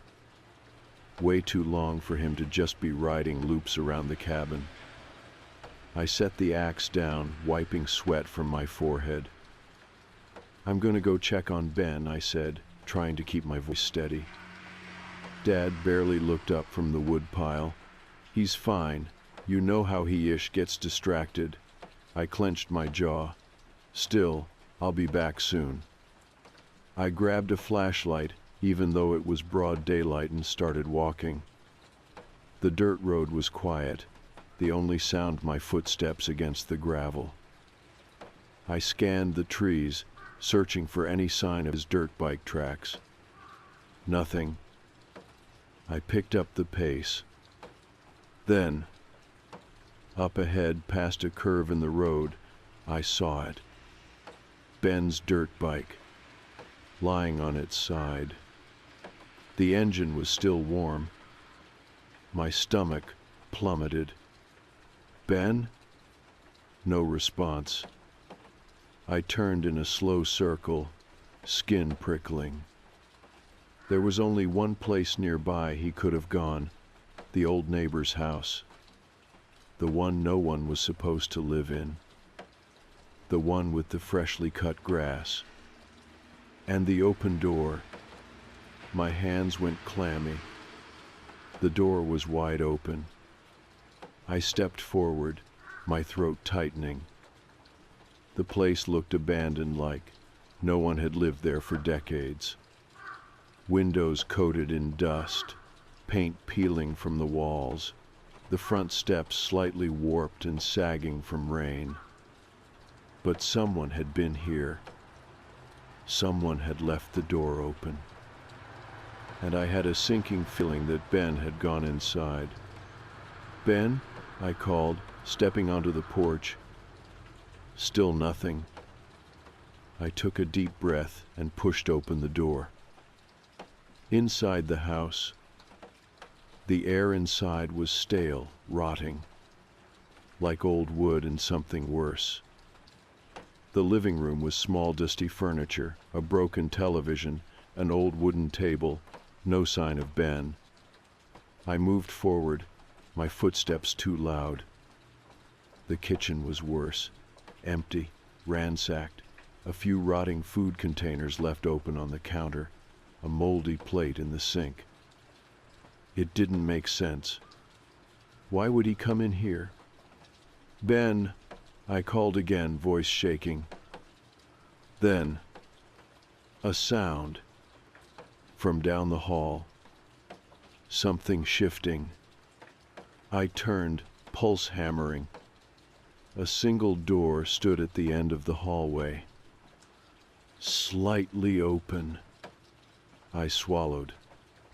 "Ben?" Nothing. I stepped closer. The air grew heavier. The hallway smelled damp, like earth, like something had been buried. I reached the door, my fingers hesitating on the edge. Then, I pushed it open. A staircase, leading down, a basement. My breath hitched. I felt it before I even stepped down. Something was down there, waiting. A chill ran through me. I didn't want to go down. Every instinct screamed not to. But I had to find Ben. So, I forced myself forward. The stairs creaked beneath my weight. The light was dim, just a single bare bulb flickering above. I stepped off the last stair, and then I saw them. Hooks, hanging from the ceiling. My stomach lurched. Some were empty, some had things on them. I couldn't tell what, old clothes maybe, pieces of something that looked too dark to be fabric. Then, a breath, right behind me. I spun around, and there he was, Ben, standing in the middle of the room. His face pale, eyes wide. His arms had deep cuts, still bleeding. "Ben," I whispered, stepping toward him. He didn't move, didn't blink. Then, slowly, he smiled. My blood turned to ice. It wasn't him. I knew it wasn't him. Because as he stood there, grinning, something shifted behind him. And I saw it. The real Ben. Hunched in the corner, shaking, terrified. My breath caught. The thing in front of me, the thing pretending to be my brother, took a step forward. Ben was still smiling, but it wasn't him. I knew it. I could feel it in my bones, in the pit of my stomach. The real Benthay, shaking, terrified version of him was still huddled in the corner, eyes locked onto the thing standing in front of me. The thing that looked like him. The air in the basement felt thick, pressing against my chest like I was suffocating. The fake Ben took another step forward. I moved back, slowly, carefully. The light above flickered. The room was too still, too wrong. And then it spoke. "Sam," it said. My own brother's voice, perfectly copied. A shiver crawled down my spine. The real Ben whimpered behind it, silent, shaking. I had to get to him, but the thing stood between us. I forced myself to speak. "Ben?" My voice was barely above a whisper. The wrong one grinned wider. "Yeah?" A response. That's what it wanted. It wanted me to acknowledge it, to believe it. And I almost did. Almost. But then I noticed something. Its feet. It wasn't standing. Not really. It was hovering just an inch above the ground, as if it had never quite figured out how gravity worked. My chest tightened. I couldn't move, couldn't breathe. Then, without warning, it lunged. I barely had time to react. I threw myself to the side, hitting the ground hard. The thing screeched, its voice warping Ben's voice, twisting into something else entirely. I scrambled toward the real Ben, grabbing his arm, shaking him. "Ben, we need to go now." He barely responded, his body limp with fear. The thing was already turning toward us. I had no plan, no weapon, no time. So I did the only thing I could think of. I grabbed Ben by the shirt and ran. We tore through the basement, past the rusted hooks, past the piles of God knows what, toward the stairs. But the thing was faster. It glided toward us, moving in sharp, unnatural jerks, its limbs twisting like a puppet on tangled strings. I yanked Ben up the stairs, my legs burning. The moment we reached the top, I slammed the door shut, locking it. We sprinted through the house, past the dusty furniture, the peeling wallpaper, and then we heard it. A noise I will never forget. The sound of it laughing. Slow, low, like it had all the time in the world. I threw open the front door, dragging Ben with me. The sunlight hit us like a slap, the warm air so jarringly normal that for half a second I almost thought we were safe. But we weren't. Not yet. We had to get to the cabin. I grabbed Ben's dirt bike from where it had fallen in the dirt, forcing his hands onto the handles. "Ride," I told him, my voice shook. "Ride back to Dad. Don't stop. Don't answer if you hear me calling. Do you understand?" Ben didn't respond. "Do you understand?" His head snapped up, eyes wide and wet with terror. He nodded. And then, without another word, he kicked the bike into gear and tore down the road. I turned. I had to be sure. Had to see it. But when I looked back at the house, the door was closed, like it had never been open at all, like it was waiting for the next person to make a mistake. A single note had been nailed to the door. The same handwriting, the same warning. "If you hear it, run." I didn't hesitate. I ran.